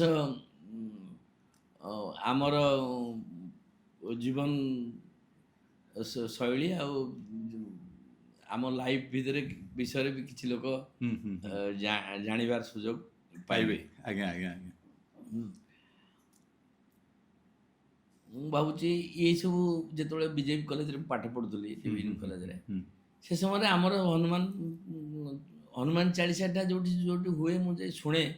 ମୁଁ ଭାବେ ଗୋଟେ ଏତେ ସମୟ କ'ଣ ଗୋଟେ ବୋଲୁଛନ୍ତି, ସେଇ ଗୋଟେ କଥା ଇଏ କରୁଛନ୍ତି, ଗୋଟେ କ'ଣ ଜିନିଷ ଭଲ ଲାଗେନି। ମୁଁ ଗୋଟେ ଭଲ harmonium player, BJP college round seat ଥିଲି। ତେଣୁକରି ସେଠି ଯେଉଁ ରାମ ଶୁକ୍ଳ ସିଂ ଆଉ ପରମହଂସ ସିଂ, ଏବେ ଯେଉଁ ବିଗ୍ ବଜାର ହେଇଛି ମାରୁତି ଭିଲ୍ଲା, ଜେପି ସିଂ, ତାଙ୍କ ବାପା ପରମହଂସ ସିଂ, ଆଉ ତାଙ୍କ ବାପାଙ୍କର ବଡ଼ ଭାଇ ସଢ଼ୁ ବି ହେବେ ସିଏ ରାମ ଶୁକ୍ଳ ସିଂ। ତାଙ୍କ ଘରେ ପ୍ରତ୍ୟେକ ଶନିବାର ହୁଏ ହନୁମାନ ଚାଳିଶା ରାମବାବୁଙ୍କ ଘରେ, ପ୍ରତ୍ୟେକ ମଙ୍ଗଳବାର ହୁଏ ହନୁମାନ ଚାଳିଶା ପରମହଂସ ସିଂଙ୍କ ଘରେ। ମୋତେ ସେ ନରସିଂହ ପଣ୍ଡିତ ବୋଲି ଜଣେ ଡାକନ୍ତି। ସେ ସନ୍ଧ୍ୟାବେଳିଆ, ଆପଣ ସନ୍ଧ୍ୟାରେ କ'ଣ କରୁଛନ୍ତି? ମୁଁ କହିଲି ସନ୍ଧ୍ୟାରେ କିଛି ନାହିଁ, ରାମ ମନ୍ଦିର ଯାଏ, ସବୁବେଳେ ଭଜନ ଫଜନ ଟିକେ ହୁଏ, ମୁଁ ସେଠି ହାରମୋନିୟମ ବଜାଏ। ନା ଆପଣ ଆମ ସାଙ୍ଗରେ ଟିକେ ହାରମୋନିୟମ ବଜାଇବାକୁ ଯାଆନ୍ତିନି? ହଁ ଯିବା। କେତେ ପଇସା ଦେବ? 50 ଟଙ୍କା। ଆଉ ସେ 50 ଟଙ୍କା ଦିଅନ୍ତି, ଗୋଟେ ପେଡ଼ା ଦିଅନ୍ତି। 2 ଘଣ୍ଟା ଖଣ୍ଡେ ତାଙ୍କର କୀର୍ତ୍ତନ ହୁଏ। ମୋର ମୋଟର ସାଇକେଲ ଥାଏ, ମୁଁ ଚାଲିଯାଏ, ଗାଡ଼ି ଲଗେଇବି, ହନୁମାନ ଚାଳିଶା ସେ ଗାଆନ୍ତି। ମୁଁ ସେଇଟା ମୋତେ ବିରକ୍ତ ଲାଗେ ଯେ ଏମିତି ଗୋଟେ କ'ଣ ଗୋଟେ ଏତେ ସମୟ ଇଏ କରୁଛନ୍ତି ଗୋଟେ ଭଜନ ଫଜନ ବୋଲନ୍ତି କରନ୍ତି। ମୁଁ ଜମା, ମୋତେ ଭଲ ଲାଗେ ନା। ବଜେଇ ସାରିବି, ସେ ସରୁ ଯେତେବେଳେ ସରିବ, ମୁଁ ପେଡ଼ାଟିଏ ନେବି, 50 ଟଙ୍କା ପକେଇକି ପଳେଇ ଆସିବି, ଆସି ଫିଲ୍ମ ଦେଖିବି। ସେ ଦିନେ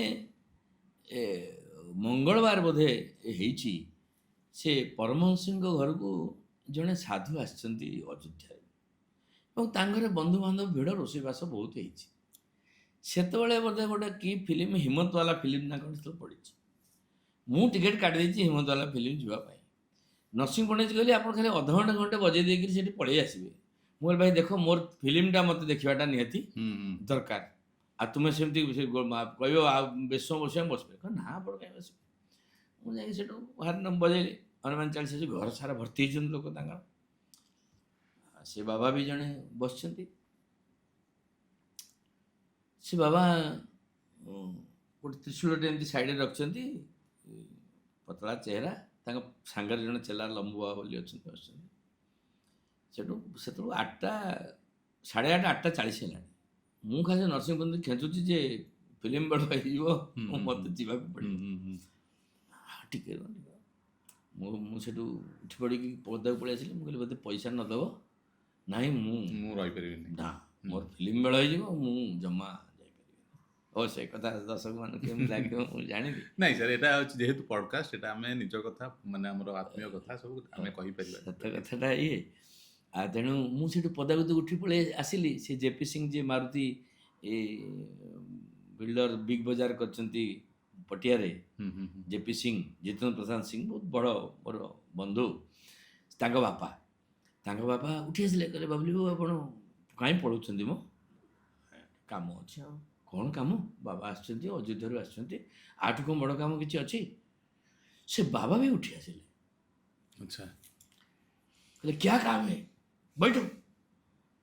ଆଉ ମୁଁ ସେ ଯେଉଁ ଫୋର୍ସରେ ସେ କହିଲେ ବୈଠ, ମୁଁ ଆଉ ସେଟାକୁ ମାନେ ଓଭରଟେକ୍ କରିକିରି ମୋର ଯେଉଁ ଫିଲ୍ମ ଦେଖିବାର ଯେଉଁ ଆକାଂକ୍ଷା, ଇଚ୍ଛା, ଆଶା, ଆଉ ତାଙ୍କର ବୈଠ ଯେଉଁ ଆଦେଶାତ୍ମକ କଥା, ମୁଁ ଆଉ ତାଙ୍କୁ ସୁପରସିଡ୍ କରିପାରିଲି ନାହିଁ। ମୁଁ ପୁଣି ଯାଇ ବସିଲି, ମାନେ ଆଜି ଫିଲ୍ମ ନ ଦେଖିଲେ କାଲି ଦେଖିବା, ଆଉ କ'ଣ ନହେଲେ ନାଇଟ୍ ଶୋ ଦେଖିବା କେତେବେଳେ ଦେଖିବା। ଫିଲ୍ମ କୁଆଡ଼େ ପଳାଉଛି। ଆଉ ମୋର ତ ପ୍ରେସ୍, ମୁଁ ସେଠି ଟିକେଟ୍ ଛପାଏ ଫିଲ୍ମ ହଲ୍, ଶ୍ରୀୟାସ୍ୱତୀ ହଲ୍ର ଯେଉଁ ଟିକେଟ୍ ଗୁଡ଼ା ଛପା ହୁଏ ମୋ ପ୍ରେସ୍ରେ ଛପା ହୁଏ। ମୋର ସେଠି ପ୍ରେସ୍ଟା, ସେଇ ସାଇକେଲ ଷ୍ଟାଣ୍ଡରେ ଲୋକ ରଖିବେ, ସେ ପ୍ରେସ୍ଟା ମୋର। ଆଚ୍ଛା ଆଚ୍ଛା। ତେଣୁ ମୋର ସେ ସିନେମା ହଲ୍କୁ ଅବାଧ୍ୟ ପ୍ରବେଶ, ମାନେ ଯେଉଁଠି ବସିପାରିବୁ ମୋ କିଛି ଯାଇ ଯେତେବେଳେ ଯାଇପାରୁଛନ୍ତି କିଛି କଥା। ମୁଁ ଠିକ୍ ଅଛି। ସେ ହनुମାନ କୀର୍ତ୍ତନ ବେଳେ ସେ ମୋତେ କହିଲେ आप कीर्तन गाइए ना। ମୁଁ କହିଲି मेरे को कीर्तन कुछ मालूम नहीं है। ମୁଁ कीर्तन କିଛି ଜାଣିନି। ना आप ऐसे अच्छा बजाते हैं, कीर्तन नहीं जानते? ମୁଁ କହିଲି ନା कीर्तन जानते हैं, गा नहीं पाएगा, ଏମିତି କହିଲି। କହିଲେ मेरे साथ गा पाएंगे? ମୁଁ କହିଲି ହଁ, କୋशिश करेंगे। ସେଠୁ ସିଏ ଆଗରେ ଗାଇଲେ, ଜୟ ଶିବ ଶଙ୍କର ନମାମି ଶଙ୍କର ଗୌରୀ ଶଙ୍କର ହରେ ହରେ ଗାଇଲେ। ମୁଁ ହାରମୋନିୟମ ଧରିଲି, ମୁଁ ତାଙ୍କ ସାଙ୍ଗରେ ଗାଇଲି। ଆଉ ସିଏ କେତେବେଳେ ଛାଡ଼ି ଦେଇଛନ୍ତି ମୁଁ ଗାଉଛି ସେଇଟା ମଧ୍ୟ ମୋର ଆଉ ଧ୍ୟାନ ଭିତରେ ନାହିଁ। ମୁଁ ପ୍ରାୟ 15-20 ମିନିଟ୍ ଖଣ୍ଡେ ସେ କୀର୍ତ୍ତନକୁ କରିଛି। ଆଉ ତବଲା ବାଲା ବଢ଼ିଆ, ସେ ରବି ଥାଏ, ଢୋଲକ ବଜୁଥାଏ, ଉଠିଲା ପଡ଼ିଲା, ଲୋକ ହୁଳୁଳି ଫୁଳୁଳି ପକେଇକି ଏତେ ସବୁ ପ୍ରେମ ହେଲେଣି, ମୋର ଆଉ ଫିଲ୍ମ କଥାଟା ଆଉ ମୁଣ୍ଡ ଭିତରେ ନାହିଁ, ସେ ଲିଭି ଯାଇଛି। ପଦାକୁ ଆସିଲୁ, ସେଠୁ ସେ ବାବା କହିଲେ ମୁଁ ସେମିତି କେମିତି ଠକିନି, ମୁଁ ଆଉ ପଇସାଟା 50 ଟଙ୍କାଟା ନେଇକି ଯିବି, 50 ଟଙ୍କାଟା ଯେତେବେଳେ ପାଇଗଲି, ମୁଁ ସେଠୁ ମୋଟରସାଇକେଲ ଷ୍ଟାର୍ଟ କରିକି ପଳେଇ ଆସିଲି। ଆଉ ସିଏ କୁଆଡ଼େ ଗଲେ କ'ଣ କଲେ, ସେ ପାଣ୍ଡେ ଜଣେ ଗୁରୁଦ୍ୱାର ପଛପଟରେ ରହୁଥାନ୍ତି, ସେ କହିଲେ, ସିଏ ମୋତେ କହିଲେ ଯେ ସେ ବାବା ଯିଏ ଦେଖା ହେଇଥିଲେ ସେ ଆମ ଏଠି ଧୁନି କରିଛନ୍ତି, ଡାକିଛନ୍ତି ଆସିବେ। ମୁଁ ସେଠୁ ସେ ବାବାଙ୍କ ପାଖକୁ ଗଲି। ସକାଳୁ ଗଲାବେଳକୁ ଆକ୍ଚୁଆଲି ଏ କଥା ମଧ୍ୟ ମୁଁ କହିବାକୁ କେବେ ମନ ଉଣା କରିବିନି, ମୋତେ ଅପମାନ ହେଇପାରେ କଥାରେ, ଫିର୍ ବି ମୁଁ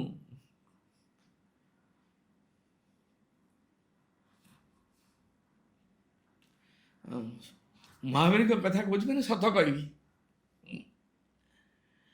ମୁଁ ଗୋଟେ ଲୋକଠୁ ପଇସା କିଛି ନେଇଥାଏ ଏବଂ ତାକୁ ଡେଟ୍ ଦେଇଥାଏ ଯେ ଅମୁକ ଏଇ ଦିନ ସକାଳୁ ଆସିବ, ମୁଁ ତୋତେ ପଇସା ଦେଇଦେବି। ତା ପୂର୍ବରୁ ମୁଁ ଇଲେକ୍ସନରେ ଠିଆ ହେଇଥାଏ, MLA ଇଲେକ୍ସନ ଧର୍ମଶାଳା, ଗୁଡ଼େ ପଇସା ପତ୍ର ଧାର ହେଇଥାଏ। ଇଏ ଲୋକଟି ଗୋଟେ ମୁସଲମାନ ଲୋକ, ସିଏ ମୋଠୁ ପଇସା ପାଇବ, ତାକୁ ମୁଁ ସକାଳୁ ଟାଇମ୍ ଦେଇଛି ଏବଂ ସେଇଥିପାଇଁ ସେ ଲୋକ ଆସିବା ପୂର୍ବରୁ ମୁଁ ଘରୁ ବାହାରି ଯାଇଛି। ମୋର ଉଦ୍ଦେଶ୍ୟ ହେଉଛି ସେଇଆ, ଆସିଲେ ତ ମୋ ପାଖରେ ନାହିଁ, ମୁଁ ଦେଇପାରିବିନି, ଘରୁ ବାହାରି ଯାଇଛି। ମୁଁ ଯାଇ ସେ ବାବାଙ୍କ ପାଖରେ ଖବର ପାଇ ପହଞ୍ଚି ଯାଇଛି। ସିଏ ବାବା ସେଠି ବସିଛନ୍ତି, ସେଠି କହିଲେ କ୍ୟା ପରେशान लगते हो? ମୁଁ କହିଲି ହଁ ବାବା परेशान तो है। बोले सब ठीक हो जाएगा। କ'ଣ ଠିକ୍ ହେଇଯିବ, ଖାଲି ଠିକ୍ ହବାଟା କୋଉଠି ପଡ଼ିଛି, ମନେ ମନେ ଭାବୁଥାଏ, ମୁଁ ରିଆକ୍ଟ କରିନି। ମୋତେ କହିଲେ ଭାଙ୍ଗ ପିଓगे? ଭାଙ୍ଗ ବଟା ହେଉଥିଲା। ମୁଁ କହିଲି ପିଇଦେବା, ଯଦି ହard ଲାଗୁଛି ପିଇଦେବା ଭାଙ୍ଗ ଟିକେ। ସେଠୁ କ୍ଷୀରରେ ଗୋଳେଇକି ଗୋଟେ ଗ୍ଲାସ୍, କହିଲେ କ୍ୟା ପରେଶାନ ହେ? ମୁଁ କହିଲି ବାବା ପରେଶାନ ତ ମୁଁ ଆପଣଙ୍କୁ କହିପାରିବିନି, ଆଉ ଗୋଟେ ଲୋକ ମୋ ପାଖକୁ ଆସିବାରେ ଥିଲା,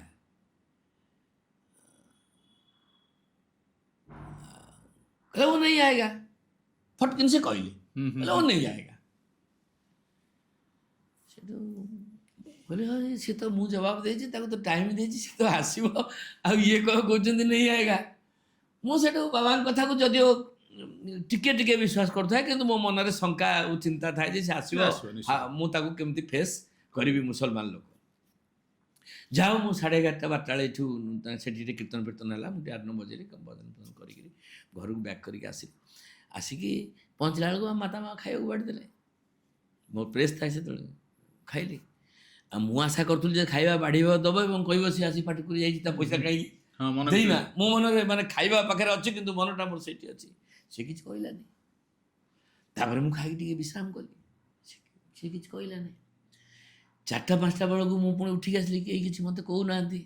ମୁଁ ଅନୁଭବ କଲି ଯେ ବୋଧେ ସେ ଲୋକ ଆସିନି ନା କ'ଣ, ବୋଧେ ଆସିପାରିନି କି କ'ଣ ମୁଁ ଭାବିଲି। ସନ୍ଧ୍ୟାବେଳକୁ ପୁଣି ବାବାଜୀଙ୍କ ପାଖକୁ ଗଲି, କହିଲି ବାବା ଆଉ ସିଏ ଆଉ ମୋତେ ଆସିଲା କି ନ ଆସିଲା ପଚାରିଲେନି। पचारे यज्ञ करेंगे?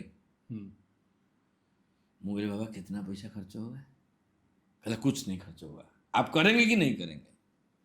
अच्छा मु तो सीठी हनुमान चालीसा बजेबा को जाइथिली तंगर हारमोनियम बजेइथिली, से गोटे 50 टका मते देइथिले। से आ फिल्म जाइनी आ से 50 टका खर्च होवार किछि आ स्कोप नाही सेटा अछि से रहिगला सेटा अछि मो पाखे से सेतबेल कथा ये माने मु आपन को कहूची ये 92-93 मसीहा कथा हबो आगे 90-91 हाँ 90-91 मसीहा कथा ही पारे केते वर्ष हबो से जा हबो 35-40 वर्ष हबो। से बाबा कहले यज्ञ करेंगे? मुझे बाबा कितना पैसा खर्च होगा? तो पैसा से क्या मतलब है, तुम करेंगे कि नहीं करेंगे? मुझे बाबा सब अड़ुआ गुड़ा सब समान नहीं जो मैंने क्यूरियोसिटी, अरे तुम करेंगे कि नहीं करेंगे? कोशिश करेंगे ये कहली। करे एक शिव पुराण ले आओ, राम मंदिर जाओ, एक शिव पुराण लेके आओ। राम मंदिर संगे संगे गली, से राम मंदिर सन्ध्या भजन फजन गाए मत सब जानी से बही दुकान पर छिड़ा हेली ताको कहली गोटे शिव पुराण दियो। आ मोर चरित्र मोर बुलेट चलेवा मोर जो अंगभंगी शिव पुराण मागिची माने सी भाविची माने मते दबो कि न दबो, कारण सी देले मु ताको पैसा देबिनी ये भरोसा तार ये शंका ता मनरे अछि। ये लोक दबा लोक नुहंती तार शंका अछि। दुकानी रो बिहारी लोक से जानि आमे चापटे पकेदम करू से तोळे आमे यंग अवस्था कोनटा हबो से कहला शिव पुराण आपण कोन करे? बोले मु तो मागिल तू दब, तोर एते कोन चिंता करिया दरकार अछि। से आनला मु आगे से काले की पुष्टाटा केते पैसा बोली की देखली पैसा दे कि नहीं बाबा पठै चंती मु देखली से 65 टका लिखा हिची एडे बड़ शिव पुराण। अच्छा किताब से अच्छा मो पास 50 टका अछि, मु सेठो 50 टकाटा ताको बढ़ेइली। सी सेठो से ता बाक्स खोली मते 15 टका फेरेला। अच्छा बुझे गोला बही मिलला पुनी 15 टका भी अछि बैक करके आसिली। अरे बहीटा बाबा पर थोई देली मुंडिया माइली आ कहले यज्ञ करेंगे? हाँ करंदु। आ से पांडे जी कहले आपण मना करंदु से यज्ञ हो। ता पर दिन हम से छात ऊपर यज्ञ हबो, व्यवस्था सब 21 दिन यज्ञ पे व्यवस्था सब करा है छात ऊपर। कुष्ठ कॉलोनी पाखे मोर से लेपर्स कॉलोनी पाखे 3 नंबर से थाए मो प्रेसटा सेडीज पाखे था से गोटा मु ओएसएफसी लोन थाए ताको नहीं थाए बड़ छात 40-50 फुट लंबा छात से आरेंजमेंट सब कलु हनुमान चालीसा ने जो यज्ञ करने से बाबा कहले 21 दिन यज्ञ हम आ सब ठीक ठाक कर। प्रथम यज्ञ आगे काठ माने घी दरकार काठ दरकार सन्धार उमिया समिल पाऊ बोले से काठ 2 ट्रिप खंडे देदेला काठटा घीटा दरकार। सका यज्ञ आरंभ हम मु घी आसी ओमफेड ओपलफेड सीआरटी छक 2टा दुकान सी जटियार ओमफेड तार ओपलफेड तार।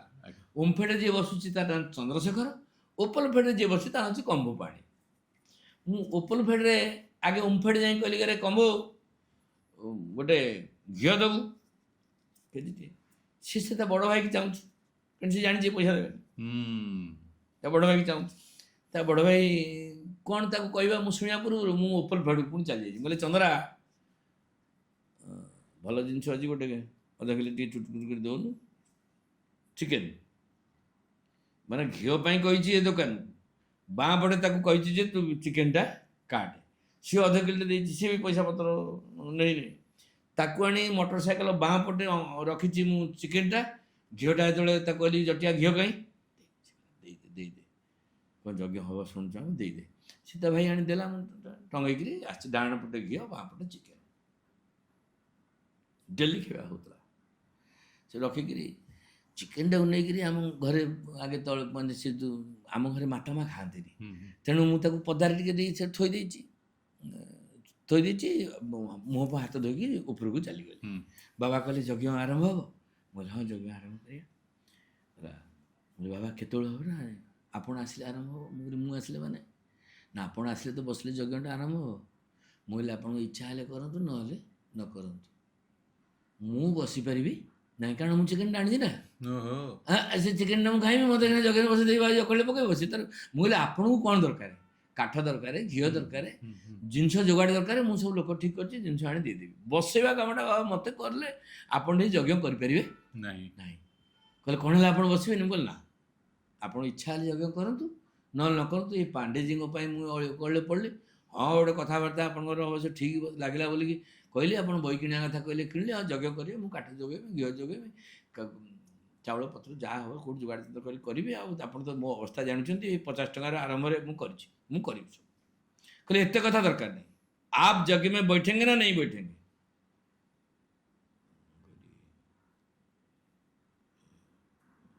ବାବା ମୋତେ କ'ଣ କରିବାକୁ ପଡ଼ିବ ଯଜ୍ଞରେ? ମୁଁ ଭାବିଲି ଏତେ ଜୋରେ ବାବାଜୀ କହୁଛନ୍ତି बैठिବା। ମୁଁ କହିଲି କ'ଣ କରିବାକୁ ପଡ଼ିବ? ନା ଆପଣ ସବୁ କାମ କରିବେ, କିନ୍ତୁ ଗୋଟିଏ କାମ କରିବାକୁ ପଡ଼ିବ। क्या करना पड़ेगा? आपको आमिष छोड़ना पड़ेगा। ମୁଁ ଥଙ୍କିନ ହେଇଗଲି ଆଜ୍ଞା। ମୁଁ କଲିଜାଟା ଯେମିତି ଯାଇକିରି ମଳଦ୍ୱାର ମୁହଁରେ ବାଡ଼େଇ ହେଇଯିବ ସେ ପ୍ରକାର ଗୋଟେ ଠକ୍ କିନି ହେଲା। ମୁଣ୍ଡିଆଟା ମାରିଲି, ଉଠିକି ପଳେଇ ଆସିଲି, ଚିକେନଟା ଧରିଲି, ଡ୍ରେନ୍ ସେପଟକୁ ଫୋପାଡ଼ି ଦେଲି, ମଟର ଲଗେଇଲି, ଗାଧେଇଲି ଅଧଘଣ୍ଟା। ଗାଧେଇ ଗୋଟେ ଧଳା ଲୁଗାଟା ମାଗିକି ପିନ୍ଧିକି ଆସି ଉପରକୁ ଆସିଲି। କହିଲେ କ୍ୟା ହୁଆ? ମୁଁ କହିଲି ବାବା ଛୋड़ ଦିଆ, ସେଦିନ ପଛକୁ ଚାହିଁନି। 21 ଦିନ ଯଜ୍ଞ ହେଲା। ଯଜ୍ଞ କଥା କହିବା, ହନୁମାନଜୀଙ୍କ ପ୍ରତ୍ୟେକ ସାକ୍ଷାତ ହେଲା। ବହୁତ ଚମତ୍କାର 21 ଦିନ ଭିତରେ ଏତେ ପ୍ରକାର କାର୍ଯ୍ୟକ୍ରମ ହନୁମାନଜୀ କରିଛନ୍ତି, ସବୁ କଥାକୁ ମୁଁ ଆଉ ପ୍ରକାଶ କରିପାରିବି, କିନ୍ତୁ ମହାବୀରଙ୍କର କେତୋଟି ଅନୁଭୂତି, ମୋର ନିଜସ୍ୱ ଅନୁଭୂତି ମୁଁ ଦେବି। ସେ ଯଜ୍ଞ ଭିତରେ ମଧ୍ୟ 21 ଦିନ ଯଜ୍ଞ ଭିତରେ ବହୁ ବହୁ ରୋମାଞ୍ଚକର ଅଲୌକିକ କାର୍ଯ୍ୟକ୍ରମ ଏ ଅଧ ମୁଁ ଦେଖିଛି। ଟ୍ରେନ୍ ଲାଇନ୍ କଡ଼ରେ ଯଜ୍ଞ ହେଉଥାଏ। ବହୁ ଏମିତି ବି ମୋତେ ଲାଗିଲା ଯେ ଝଡ଼ ବର୍ଷା ହେଉଛି, ବର୍ତ୍ତମାନ ଘଡ଼ଘଡ଼ି ମାରୁଛି, ମୁଁ ପଦାକୁ ଗେଟ୍ ଗ୍ରିଲ୍ ଖୋଲିକିରି ଯଜ୍ଞ ମଣ୍ଡପକୁ ଗଲାବେଳକୁ ମୁଁ ତିନ୍ତି ଯାଇଛି, ଯଜ୍ଞ ପାଖରେ ଗୋଟେ ବୁନ୍ଦା ବର୍ଷା ନାହିଁ। ଯଜ୍ଞ ବିଭୂତିକି ନେଇକି ଯାଇଛୁ ମହୋଦଧିରେ ବିସର୍ଜନ କରିବା ପାଇଁ। ମୁଁ ଆଉ ସେ ଯେଉଁ ଲମ୍ବୁ ବାବା, ଆମେ ଦୁଇ ଜଣ ଯାକ ବସିଛୁ। ସେ ବାବା ଆଉ ମିସ୍ତ୍ରୀ ଜଣେ ଥିଲେ, ସେ ନେଇକି ଯାଇଛନ୍ତି। ଆମେ 11:30ରୁ 4:30 ପର୍ଯ୍ୟନ୍ତ ବସିଛୁ।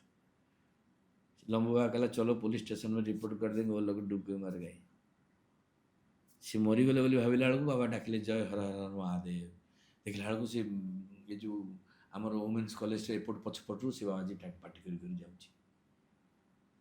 मुझे बाबा खोते बाड़ जाइल ना यू कटक एते जाइल पानी रे। मुझे कौटी से विभूति की डाल ना नील चक्र उपर डाली पकईलु। से सब हिंदी में मत कहले। मैं आश्चर्य रकम भाव में मो भर गोटे परिवर्तन है जे हनुमान अच्छा ठाकुर अच्छा ठाकुर सब कर विश्वास धीरे धीरे है गोटे मोर सांग बोधे जदि हाबुड़े सफल ओडिया पढ़े सी देखे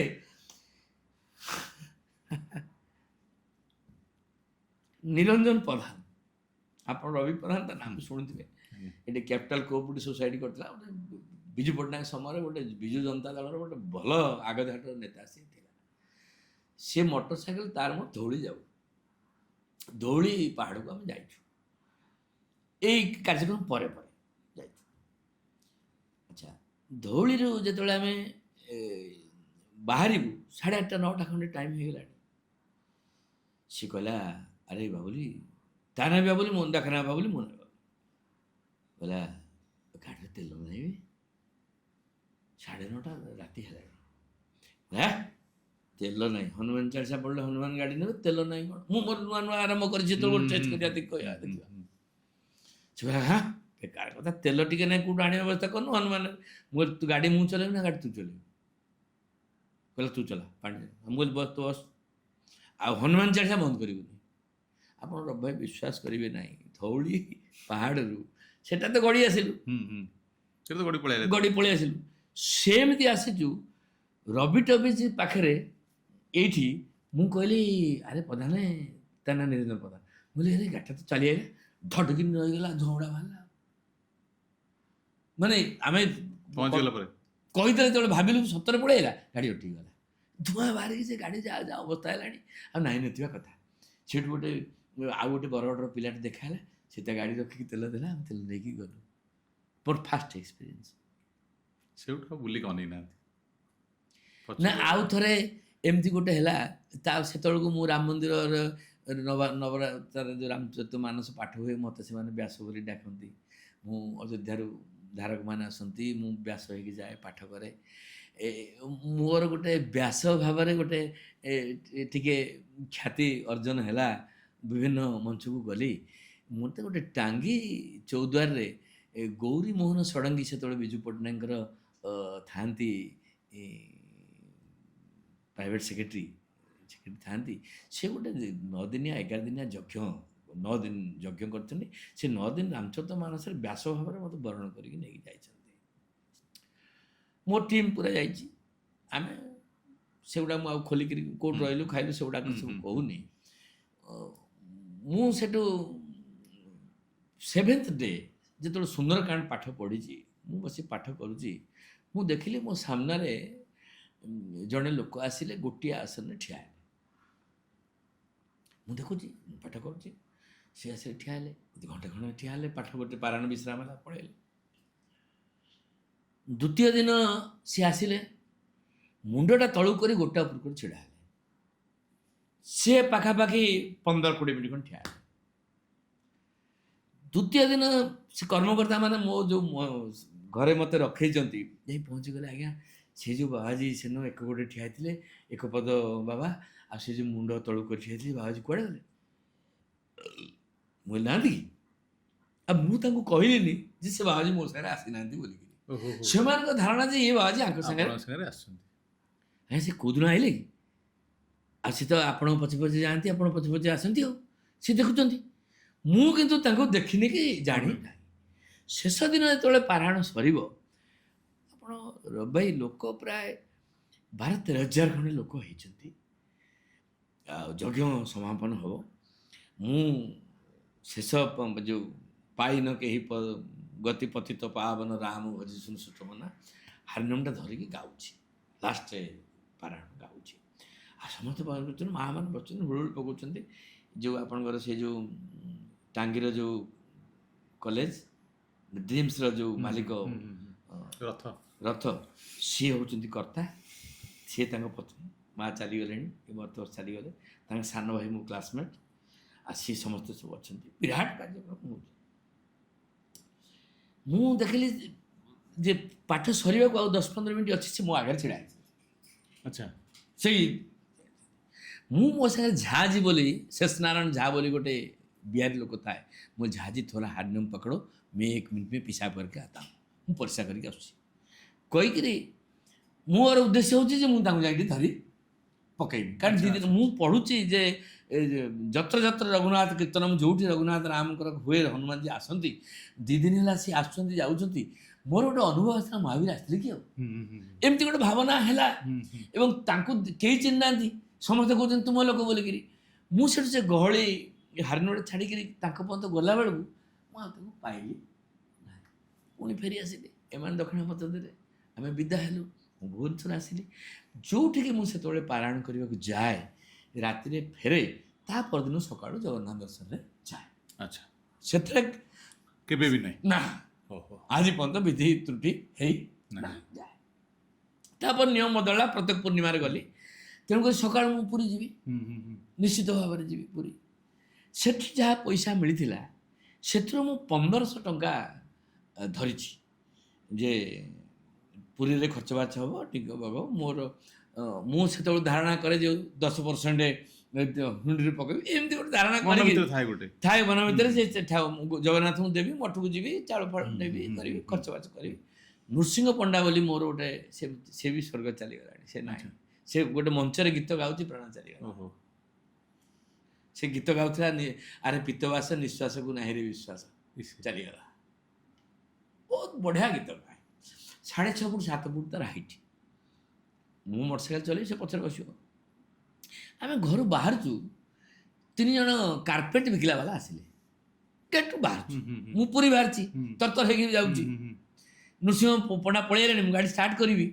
ସେ 3 ଜଣ ଏତେ ଖଣ୍ଡେ କାର୍ପେଟ ମୁଣ୍ଡେଇଛନ୍ତି। 3 ଜଣ ଆସିଲେ, କହିଲେ କାର୍ପେଟ ରଖେଙ୍ଗେ? ବୋଲେ ପୁରୀ ଯାଉଛୁ, ରଖେଙ୍ଗେ? ମୁଁ କହିଲି ନା, ମୁଁ କାର୍ପେଟ କ'ଣ ରଖିବି? ମୁଁ କହିଲି କେତେ ଟଙ୍କା? ସେ ବୋଧେ 20-25ଟା ଖଣ୍ଡେ ଧରିଛନ୍ତି 3 ଜଣ ଯାକ। କହିଲା 15,000। ମୁଁ କହିଲି 1500 ନେବୁ? କହିଲା ନେଉନା। କହିଲେ ନେଉନା। ଆଉ କହିଲା 1500 ଟଙ୍କାରେ ତୁମକୁ ସଂସାରରେ ମିଳିବ? ମୁଁ 50 ପିସ୍ ଜିନିଷ ଆଣିଛି, ଆପଣ 1500 ଟଙ୍କା କହୁଛନ୍ତି? ବଢ଼ିଆ ବଢ଼ିଆ କାର୍ପେଟ ସବୁ, ଆପଣ 1500 ଟଙ୍କା କହୁଛନ୍ତି? ଆଉ ଏଇଠି ଠିଆ ହେଇକି ଯଦି ଦେଇଦେବେ, ମୁଁ ଦେଇଦେଇକି ପଳେଇବି। ୟା ଖଡ଼ା ହେବେ, ପଇସା ଦେଇପାରିବି? ମୁଁ ତ ଏଣ୍ଟ୍ରି ମାରିଛି ଭାଇ, ଯିବି ବୋଲି ପୁରୀ, ଆଉ କାଢ଼ିକି ତାକୁ ଦେଇଦେବି। ଆଉ ସେ ସବୁ ଯାକ ଗଦେଇଦେଲା କାର୍ପେଟ। ଆଜି ପର୍ଯ୍ୟନ୍ତ ଆମ ଘରେ ଥୁଆ ହେଇଛି। ମାନେ 50 ପିସ୍ ଖଣ୍ଡେ ଭାଇ କାର୍ପେଟ ହବ, 1500 ଟଙ୍କାରେ ସେତେବେଳେ ଦେଇଦେଲା। ପଇସା ସରିଗଲା, ପୁରୀକି ଯିବି। 150 ଟଙ୍କା ମାତା ମାଠୁ ନେଇକି ପଳେଇଲୁ। ତେଲ ତ ଗାଡ଼ିରେ ଅଛି, ପଳେଇଲୁ। ଯାଇକି ଜଗନ୍ନାଥଙ୍କ ଦର୍ଶନ ହେଲା, ବଢ଼ିଆ ପ୍ରସାଦ ପାଇକିରି। ସେତେବେଳେ ସୁଜୁକି ମୋଟରସାଇକେଲ, ମୋର ମୋଟରସାଇକେଲରେ ଗୋଟେ ତାଲା ପଡ଼ୁଥିଲା, ଯେଉଁ ନାପତାଲ ତାଲା। ଏ ତାଲାଟା ପକେଇବି, କାଠିଟା ରଖ। ଆଚ୍ଛା। ସେତେବେଳେ ତାଲା ସିଷ୍ଟମ ନଥିଲା। ଆଜି ଏବେ ଯେମିତି ଆପଣ ମୋଟରସାଇକେଲ ସବୁ ପକେଇ ଦେଉଛନ୍ତି ପିଲା, ସେମିତି ସବୁ ନଥିଲା। ଏମିତି ଖୋପ ଥିବ, ସେ ଖୋପରେ ଆପଣ ପକେଇବେ। ଚାବିଟା ପକେଇଛି। ଆଉ ଜୋତା ଷ୍ଟାଣ୍ଡ ମଧ୍ୟ ନଥିଲା। ଆମେ ଗାଡ଼ି ପାଖରେ ଜୋତା ଥୋଇ ଦେଇକି ଜବରଦସ୍ତ କେହି ଲୋକ ଯାଆନ୍ତି କି? ତେଣୁ ଦର୍ଶନ କରି ମହାପ୍ରସାଦ ପାଇକିରି ଫେରିକି ଆସିକି ଗାଡ଼ି ପାଖରେ ପହଞ୍ଚିଲା, ଚାବିକାଠିଟା ନାହିଁ। ଆଚ୍ଛା, ତାକୁ ଭାଙ୍ଗିବାର କିଛି ଉପାୟ ନାହିଁ। ଟେକିକି ନେଲେ ପୋଲିସ ଧରିବ। 2 ଜଣ ଯାଇଛନ୍ତି, ଇଏ ଅନ୍ୟ ଗାଡ଼ି କାହାର ଟେକିକି ନେଉଛି। ନୃସିଂହ ପଣ୍ଡା ହତାଶ, ମୁଁ ବି ଭାଇ ହତାଶ। ମୁଁ ଚାଲିଗଲା ମୋ ଗାଡ଼ିଟା, ମୁଁ ଯିମି କେମିତି ଏଇଟା କାଟି ପଡ଼ା। ମୁଁ କହିଲି ପଣ୍ଡା ଭାଇନା ତୁ ଏଇଠି ଥା, ମୁଁ ଆଉଥରେ ଦେଖିଦେଇକି ଆସେ। ମୁଁ କହିଲି ଆଉଥରେ ବେଢ଼ା ପରିକ୍ରମା କରିଦେମି, ଯୁଆଡ଼େ ଯୁଆଡ଼େ ଯାଇଛି। ଆଉ ଭାଇ ପୁରା ଖୋଜି ବୁଲିକି ଆସିକିରି 22 ପାହାଚର 1 ପାହାଚ ଯାଇକି 2 ପାହାଚର ଉପରୁ ଆସୁଛି। ଏ ବାବା ଉଠୁଛନ୍ତି। ଆଉ ରାମଚରିତ ମାନସ 3 ଦିନ ଯାକ ଗୋଟିଏ ଆସନ ନେଇଯାଇଥିଲି। ଆଚ୍ଛା। ଇଏ ଉଠୁଛନ୍ତି, ଆଉ ଉଠୁଛନ୍ତି, ମୁଁ ଓହ୍ଲଉଛି, ମୁଁ ଦେଖୁଛି ବାବା ଆସୁଛନ୍ତି, ମୁଁ ଓହ୍ଲଉଛି, ସେ ମୋତେ ଚାବିକାଠିଟାକୁ ଧରିଦେଲେ।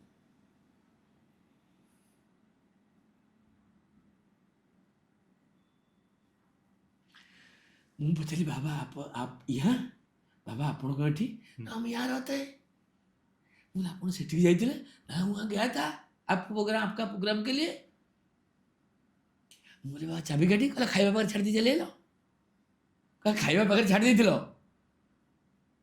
बोली बाबा जहाँ हो आप आज चाबी काटा मत देले बोल न आम जाइता कौन करमी गाड़ी कि चाबी बाइते करते चलना भुवनेश्वर जावा तुम 2 जण आस आप मझे बस पड़े पंडा भाईना मुझे पड़ीज पड़ीजा जा हाँ जा चल 3 दिन रहीकि आसवा ये थो मु खाली जीवी अबड़ा टे माँ नवा खाली जा कि नहीं पलि आसे जी जाइए मुझे ठिया 8:30 पर्यंत रात आउ आज नहीं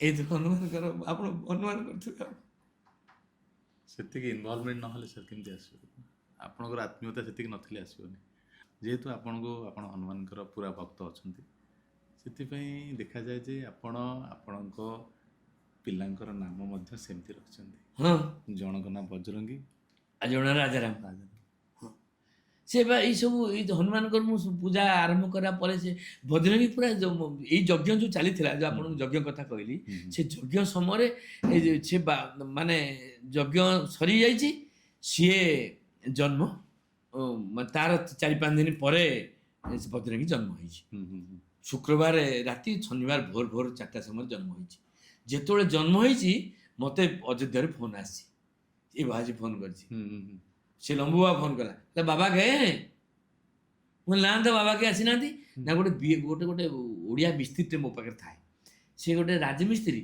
ସେ କାଠ ମିସ୍ତ୍ରୀ All ସେ in one. ଖୋଳ ବଜେଇବ ଆଉ ଲାଉ ଧରିକି ବଜେଇବ ଭାଇ କ'ଣ କହିବି ସିଏ ଯେଉଁ ମିସ୍ତ୍ରୀ ଇଏ ଯେଉଁ ବଜରଙ୍ଗୀ ଜନ୍ମ ହେବାର 7 ଦିନ 8 ଦିନ ପରେ ଛୁତିକା ଆମର ଜଷ୍ଟ ସରିଛି ଆସିଲା ଯେତେବେଳେ ମୁଁ ଆଉ ଦେଖିକି ତାକୁ ଚିହ୍ନି ପାରିଲିନି ମୁହଁ ଗୋଟେ ବ୍ୟାଣ୍ଡ ହେଇଯାଇଛି ସାଂଘାତିକ ତାର ଅବସ୍ଥାର ମାନେ ମାନେ ତା ଶରୀର ପୁରା ବଦଳି ଯାଇଛି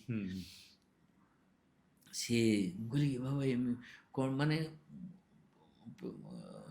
ଆପଣ କେମିତିର ଭାଇ କଥାକୁ ଭାବିବି ମୁଁ ଜାଣିପାରୁନି ଆପଣ ଭାଗବତ ଏକାଦଶ ସ୍କନ୍ଧର 16 ନମ୍ବର ଅଧ୍ୟାୟକୁ ଆମେ ଆଲୋଚନା କରିବା ସେଥିରେ ସାଧୁ ସନ୍ଥମାନେ ଚାହିଁଲେ ଅନ୍ୟ ମାନେ ଆପଣଙ୍କ କ୍ଲେଶଟାକୁ ଅନ୍ୟକୁ ଦେଇ ପାରିବେ ଟ୍ରାନ୍ସଫରମେସନ୍ ଯେଉଁଟା ଅନ୍ୟ ଆପଣଙ୍କ ଦୁଃଖଟା ଯିବ କୁଆଡ଼େ ସେଇଟା ତ ଆପଣଙ୍କର ସାଟେଲାଇଟ୍ରେ ଅଛି ନା ତେଣୁକରି ସେଇଟା ତ ଯିଏ ଗଲେ ଭୋଗ କରିବାକୁ ପଡ଼ିବ ତେଣୁକରି ଯେଉଁମାନେ ଭଗବତ ଅନୁରାଗୀ ଯେଉଁମାନଙ୍କ ପ୍ରତି ମହାବୀରଙ୍କର କୃପା ରହେ ହନୁମାନଜୀ ତାକୁ ଟିକେ ଏପଟ ସେପଟ ଏଇଟା ମୋତେ ଏତେ କଷ୍ଟ ହେଇଥାନ୍ତା ତା ବାଟ ସେଇଟା ଚାଲିଯିବ ଏମିତି ହୁଏ ଆଉ ସେ ମୋ ଭିତରେ ଥିବା ଯେଉଁ ଅମାନସିକତା ମୋ ଭିତରେ ଥିବା ଯେଉଁ ମାନେ କ୍ରୋଧ ହିଂସା ଈର୍ଷା ଆଉ ମାନେ ମୋ ଭିତରେ ଥିଲା ମୁଁ ଯାହା ଚାହିଁବି ତା ମାରିଦେବି ହାଣିଦେବି କରିଦେବି ଏଇସବୁ ଜିନିଷ ଥିଲା ତାକୁ ସବୁ ମହାବୀର କାଢ଼ି ଦେଲେ ସେ ମିସ୍ତ୍ରୀ ବାଟେ ଦେଇଦେଲେ ସବୁ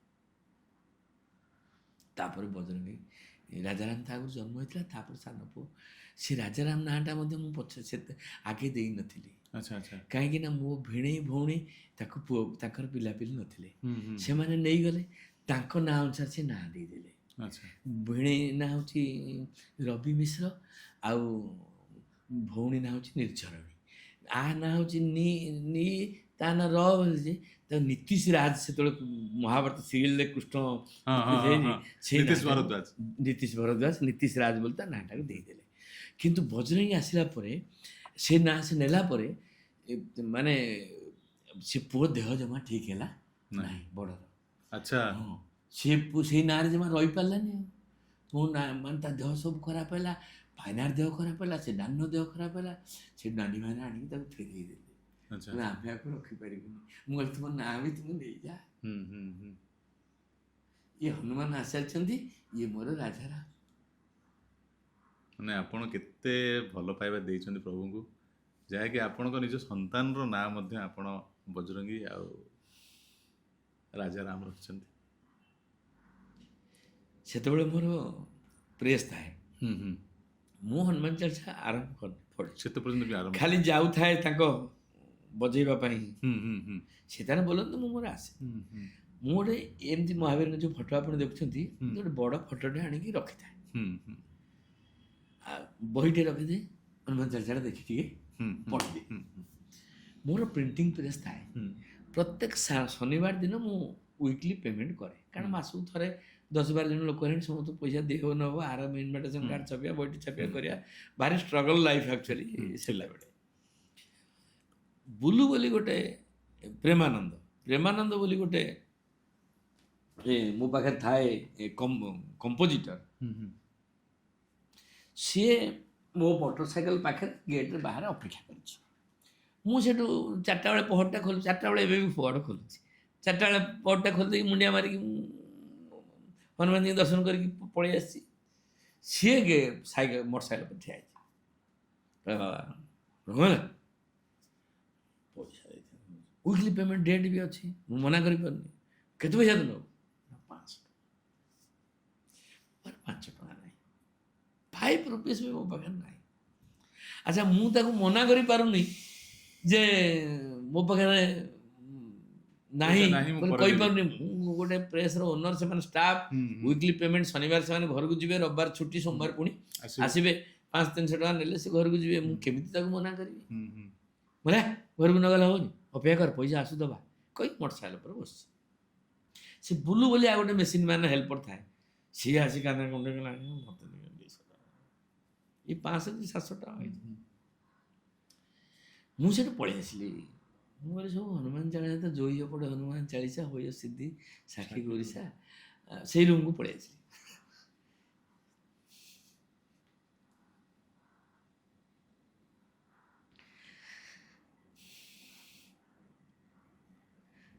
ମୁଁ କହିଲି ପ୍ରଭୁ ଆପଣ ତ ଅଷ୍ଟସିଦ୍ଧି ନବନୀତିକେ ଦାତା, ମୁଁ ଯଦି 1,00,000 ଟଙ୍କା ମାଗନ୍ତି ଆପଣଙ୍କୁ ଅସୁବିଧା ହୁଅନ୍ତା। ଶନିବାର ବ୍ୟାଙ୍କ ବନ୍ଦ, ସେତେବେଳେ ତ ଆଉ ଏମିତି ATM ନଥିଲା କି ପଇସା ନଥିଲା। ବ୍ୟାଙ୍କରେ ମଧ୍ୟ ଶନିବାର ଦିନ 2ଟା ପର୍ଯ୍ୟନ୍ତ ବନ୍ଦ, ବ୍ୟାଙ୍କ ପରେ ଆଉ ଖୋଲା ନାହିଁ। ଆପଣ ଯଦି ଶୁକ୍ରବାର ଦିନ ପଇସା ଉଠିଛନ୍ତି ନହେଲେ ଉଠେଇ ପାରିବେନି। ଉଠେଇ ପାରିବେ ନାହିଁ। ଆଉ ମୁଁ କହିଲି ପ୍ରଭୁ ମୁଁ କ'ଣ ଆପଣଙ୍କୁ ମାଗୁଛି 1,00,000 ଟଙ୍କା ନା 50,000 ଟଙ୍କା? ପେମାର 500, ପୁଲୁର 200, 700 ଟଙ୍କା। ଆଉ 200-400 ହେଲେ ବି 1,000 ଟଙ୍କା ହେଲେ ବି ଉଇକିଟା ପାରି ହେଇଯିବ। ଏଇଆ ଭାବିକିନି ମୁଁ ପଦାକୁ ପଳେଇ ଆସିଲି, ବାହାରକୁ ଆସିଲି। ବାହାରକୁ ଆସିକି ମୋ ମୋଟରସାଇକେଲ ଉପରେ ସେ ପେମା ସେଠି ବସିଛି, ବୁଲୁ ଠିଆ ହେଇଛି।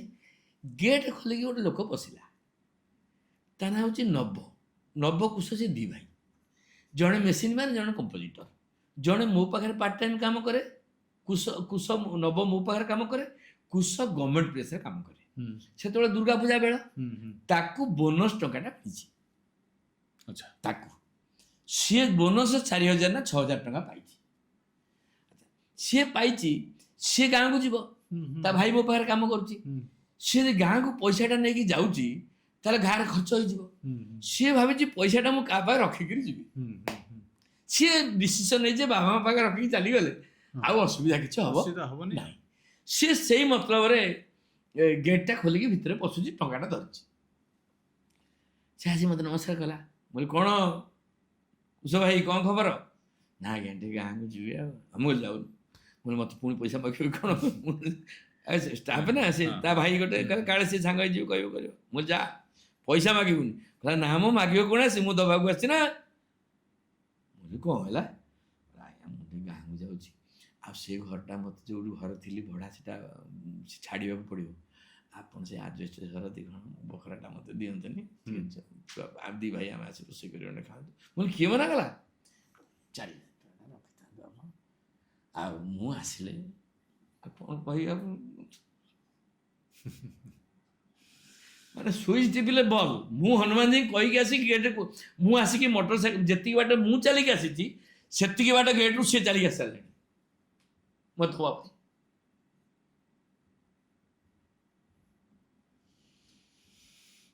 ଏମିତି ବହୁ ଅଲୌକିକ କଥା ମହାବୀରଙ୍କ ସହିତ ଆମର ଘଟଣା ଘଟିଛି। ସାର୍ ସେମିତି କ'ଣ ପ୍ରଭୁଙ୍କର ସେ ଶନିବାର ମଙ୍ଗଳବାର ପୂଜା କରାଯାଏ ନା ସେମିତି ସବୁଦିନ ପୂଜା କରିବା କଥା କୁହନ୍ତିନି? ଜପ ତ ନିରନ୍ତର ହନୁମତ ବୀରା।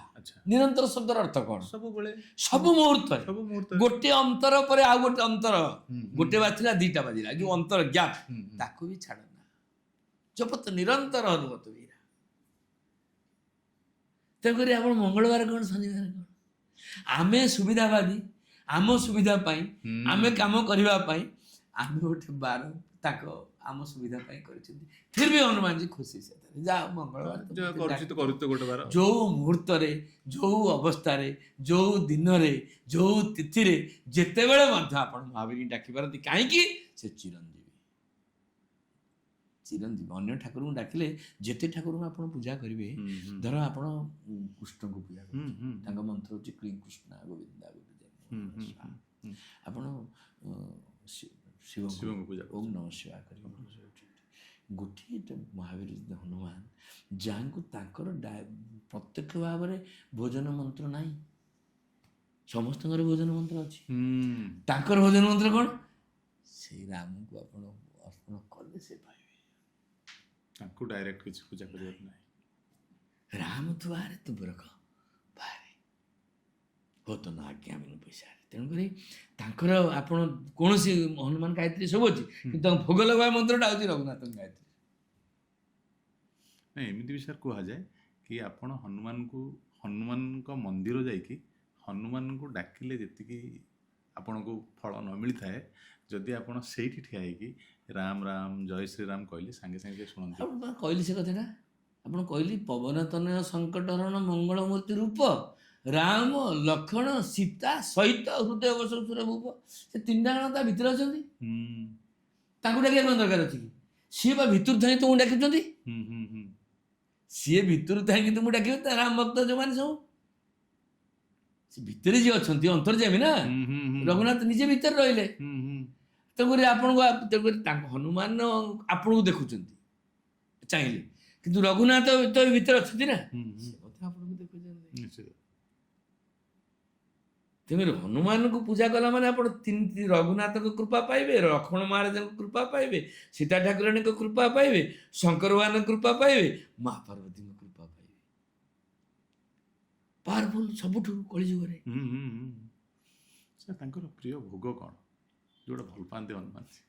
ହନୁମାନଙ୍କର ଆକ୍ଚୁଆଲି ଆମେ ଏବେ ସବୁ ସିନା ଲଡ଼ୁ ପେଡ଼ା ଫଳ ଫଳ ଦେଉଛନ୍ତି, ତାଙ୍କର ଅକଟା ଅବଟା। ଆଚ୍ଛା। ହନୁମାନଙ୍କୁ ଯୋଉ କାଟିକି ଅଯୋଧ୍ୟାରେ ଆମେ ସବୁ ଯାଇଛୁ ଦେଖିଛୁ, ବାଇଗଣଟା ଆଳୁଟା ମାଟିଟା ଚୋପା ଛାଡ଼ିଯିବ, ଗୋଟା ପଡ଼ିବ। ଆଚ୍ଛା, ଭୋଗ ଯୋଉଟା ଲାଗେ ଗୋଟା ଡାଲମା ସବୁ କଟାକଟି। ଫଳ ବି ଗୋଟା ଲାଗିବ। ଫଳ ଗୋଟାରେ ତ ସେ ପ୍ରିୟ, ଆଉ ଫଳ କଟାରେ ସେ ପ୍ରିୟ ନୁହନ୍ତି। ଆମେ ଫଳଟା କାଟୁଛନ୍ତି, ବାଟରେ ଜଣ ଅଛନ୍ତି ଭାଗ କରି ଦେବା ପାଇଁ। ଯେତେ ଗୋଟା ଫଳ ଦେବୁ ମା ବି ସେତେ ପ୍ରିୟ। ଗୋଟା କଦଳୀ, ଗୋଟା ନଡ଼ିଆ, କାରଣ ସେ ଅକ୍ଷତ ପୁରା ପୂର୍ଣ୍ଣ ଜୀବନ୍ତ ସେ ଅଛନ୍ତି। ତାଙ୍କୁ 5, 10, 50ଟା ସେଉ ଦରକାର, ଆପଣ କାଟି ଫାଳେ ଏଡ଼େ ପକେଟ ପକେଇଲେ କ'ଣ ସେଇଠୁ ହେବ? ବିରକ୍ତ ହେଇଯିବେ। ଆପଣ ଯେତେ ଗୋଟା ଜିନିଷ ଫଳ ଦେବେ ମା ବି ସେଥିରେ ଖୁସି। ସାର୍ ଆଉ ଗୋଟେ ମନ ଭିତରେ ଗୋଟେ କ୍ୱେଶ୍ଚନ୍ ଅଛି। ଆମେ ମହାବୀର ମନ୍ଦିରକୁ ଯାଉଛୁ, ସେଠି ଯେଉଁ ଭୋଗଟା କରୁଛୁ, ସେଠି ଭୋଗଟା ସମର୍ପିତ କରିବା କଥା ନା ଭୋଗଟା ଭାଙ୍ଗିକି ନେଇ ଆସିବା କଥା? ଯେମିତି ଆମେ ନର୍ମାଲି କ'ଣ କରୁଛୁ, ଯାଉଛୁ ନଡ଼ିଆ କଦଳୀ ଦେଉଛୁ, ସେ ନନା ପୂଜା କରିଦେଲା, ପୁଣି ଘରକୁ ଧରି ପଳେଇ ଆସିଲୁ। ଦୁଇଟା ଜିନିଷ ଆପଣ ଚଳୁ କରିକି ଭୋଗ ଲଗେଇବାକୁ ବି ପଡ଼ିବ। ଯେଉଁଠି ଅନ୍ନ ଭୋଗ ହେଉଛି, ଖେଚୁଡ଼ି ଭୋଗ ହେଉଛି, ସେଠି କରିବାକୁ ପଡ଼ିବ। ଏଇ ଗୋଟା ଜିନିଷ ଗୁଡ଼ିକ ସମର୍ପଣ କରିବାକୁ ପଡ଼ିବ। କିଛି ଜିନିଷ ଆପଣ ମହାବୀର ସମର୍ପଣ, ସିନ୍ଦୁର ଟିକେ ସମର୍ପଣ କରିଦେବେ, ଫଳ ଟିକେ ସମର୍ପଣ କରିଦେବେ, ସମର୍ପଣ କରିଦେବେ, ତାକୁ ଆଉ ଆଣିବେନି, ତାକୁ ଅନ୍ୟମାନେ ନେବେ। ଆପଣ ଯଦି ଏଇ ଭୋଗ ସେଠି ଲାଗିଛି, ମହାବୀରଙ୍କ ପ୍ରସାଦ ସମୟରେ ପହଞ୍ଚନ୍ତି, ଆପଣ ଖେଚୁଡ଼ି ଭୋଗ ଲାଗିଛି, ମାଗିକି ଆଣିବେ। ଆପଣ ନଦେଲେ ବି ସେ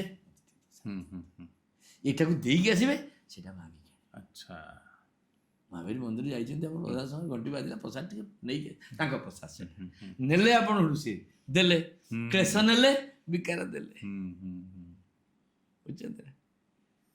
ମୁଁ ନିବେଦନ କରିବି ସେଇ ଶ୍ରୋତାମାନେ ଯେଉଁମାନେ ଆମକୁ, ସେମାନେ ଆମ ଶ୍ରୋତା ନୁହନ୍ତି, ଆମର ଭକ୍ତ, ଆମର ଭାଇ, ମାନେ ତାଙ୍କ ସାହାଯ୍ୟରେ ଆମେ ଆଗକୁ ଯିବା। ଆଉ ବର୍ତ୍ତମାନ ସୋସିଆଲ ମିଡ଼ିଆ, ଆଗରୁ ଆମେ ଟିଭିରେ ଗୋଟେ କାର୍ଯ୍ୟକ୍ରମଟେ କଲେ TRP ଡିପେଣ୍ଡ ସେଥିରେ କରୁଥିଲା। ସୋସିଆଲ ମିଡ଼ିଆରେ ସେତେବେଳେ ଆଦୃତ ନଥିଲା। ଯଦି କୌଣସି ମତେ ଏୟାରଟେଲ ବାଜୁନି, ଆମେ ଦେଖିବାର ସୁଯୋଗ ପାଉନଥିଲୁ। ଏବେ ମୁଁ ଚାହିଁଲେ ମୋ ବନ୍ଧୁବାନ୍ଧବ, ସାଙ୍ଗସାଥି, ଭାଇ ଭଉଣୀ ସମସ୍ତେ ଦେଖିପାରିବେ। ମୋର ମୁଁ ଜାଣିଥିବା ଲୋକମାନେ ଦେଖିପାରିବେ, ମୋର ଅଜାଣିତ ଲୋକମାନେ ଦେଖିପାରିବେ, ମୋ ଦେଶର ଲୋକମାନେ ଦେଖିପାରିବେ, ବିଦେଶର ଲୋକମାନେ ମଧ୍ୟ ଦେଖିପାରିବେ। ତେଣୁକରି ଆକୁ ପ୍ରଚାର ପ୍ରସାର କରନ୍ତୁ। ନିଜ ମନ ଭିତରେ ଥିବା ଉତ୍କଣ୍ଠା, ନିଜ ମନରେ ଥିବା ପ୍ରଶ୍ନ ଯେତେ ପ୍ରକାର ଅଛି, ଆମକୁ ଲେଖିକିରି ଜଣାନ୍ତୁ, ଟେଲିଫୋନରେ ପ୍ରଶ୍ନ ପଚାରନ୍ତୁ। ଆମେ ଆଗାମୀ ଦିନରେ ତାର ଯଥାଯଥ ଉତ୍ତର ଦେବା ପାଇଁ ଚେଷ୍ଟା। ଜୟ ଜଗନ୍ନାଥ, ଜୟ ଜଗନ୍ନାଥ, ଜୟ ଜଗନ୍ନାଥ। ଦର୍ଶକ ବନ୍ଧୁ, ମୁଁ ଆଶା କରୁଛି ଆପଣଙ୍କୁ ଏ ଅଧ୍ୟାୟଟି ଖୁବ୍ ଭଲ ଲାଗିଥିବ। ଯଦି ଆପଣଙ୍କୁ ଆମର ଏହିପରି ଅଧ୍ୟାୟ ଆପଣଙ୍କୁ ଭଲ ଲାଗୁଥାଏ, ତାହେଲେ ଲାଇକ୍ କରନ୍ତୁ, ସେୟାର କରନ୍ତୁ ଏବଂ କମେଣ୍ଟ ମଧ୍ୟ କରନ୍ତୁ। ଦର୍ଶକ ବନ୍ଧୁ, ପୁଣି ଦେଖା ହେବ ଆଗାମୀ ଅଧ୍ୟାୟରେ। ଜୟ ଶ୍ରୀରାମ।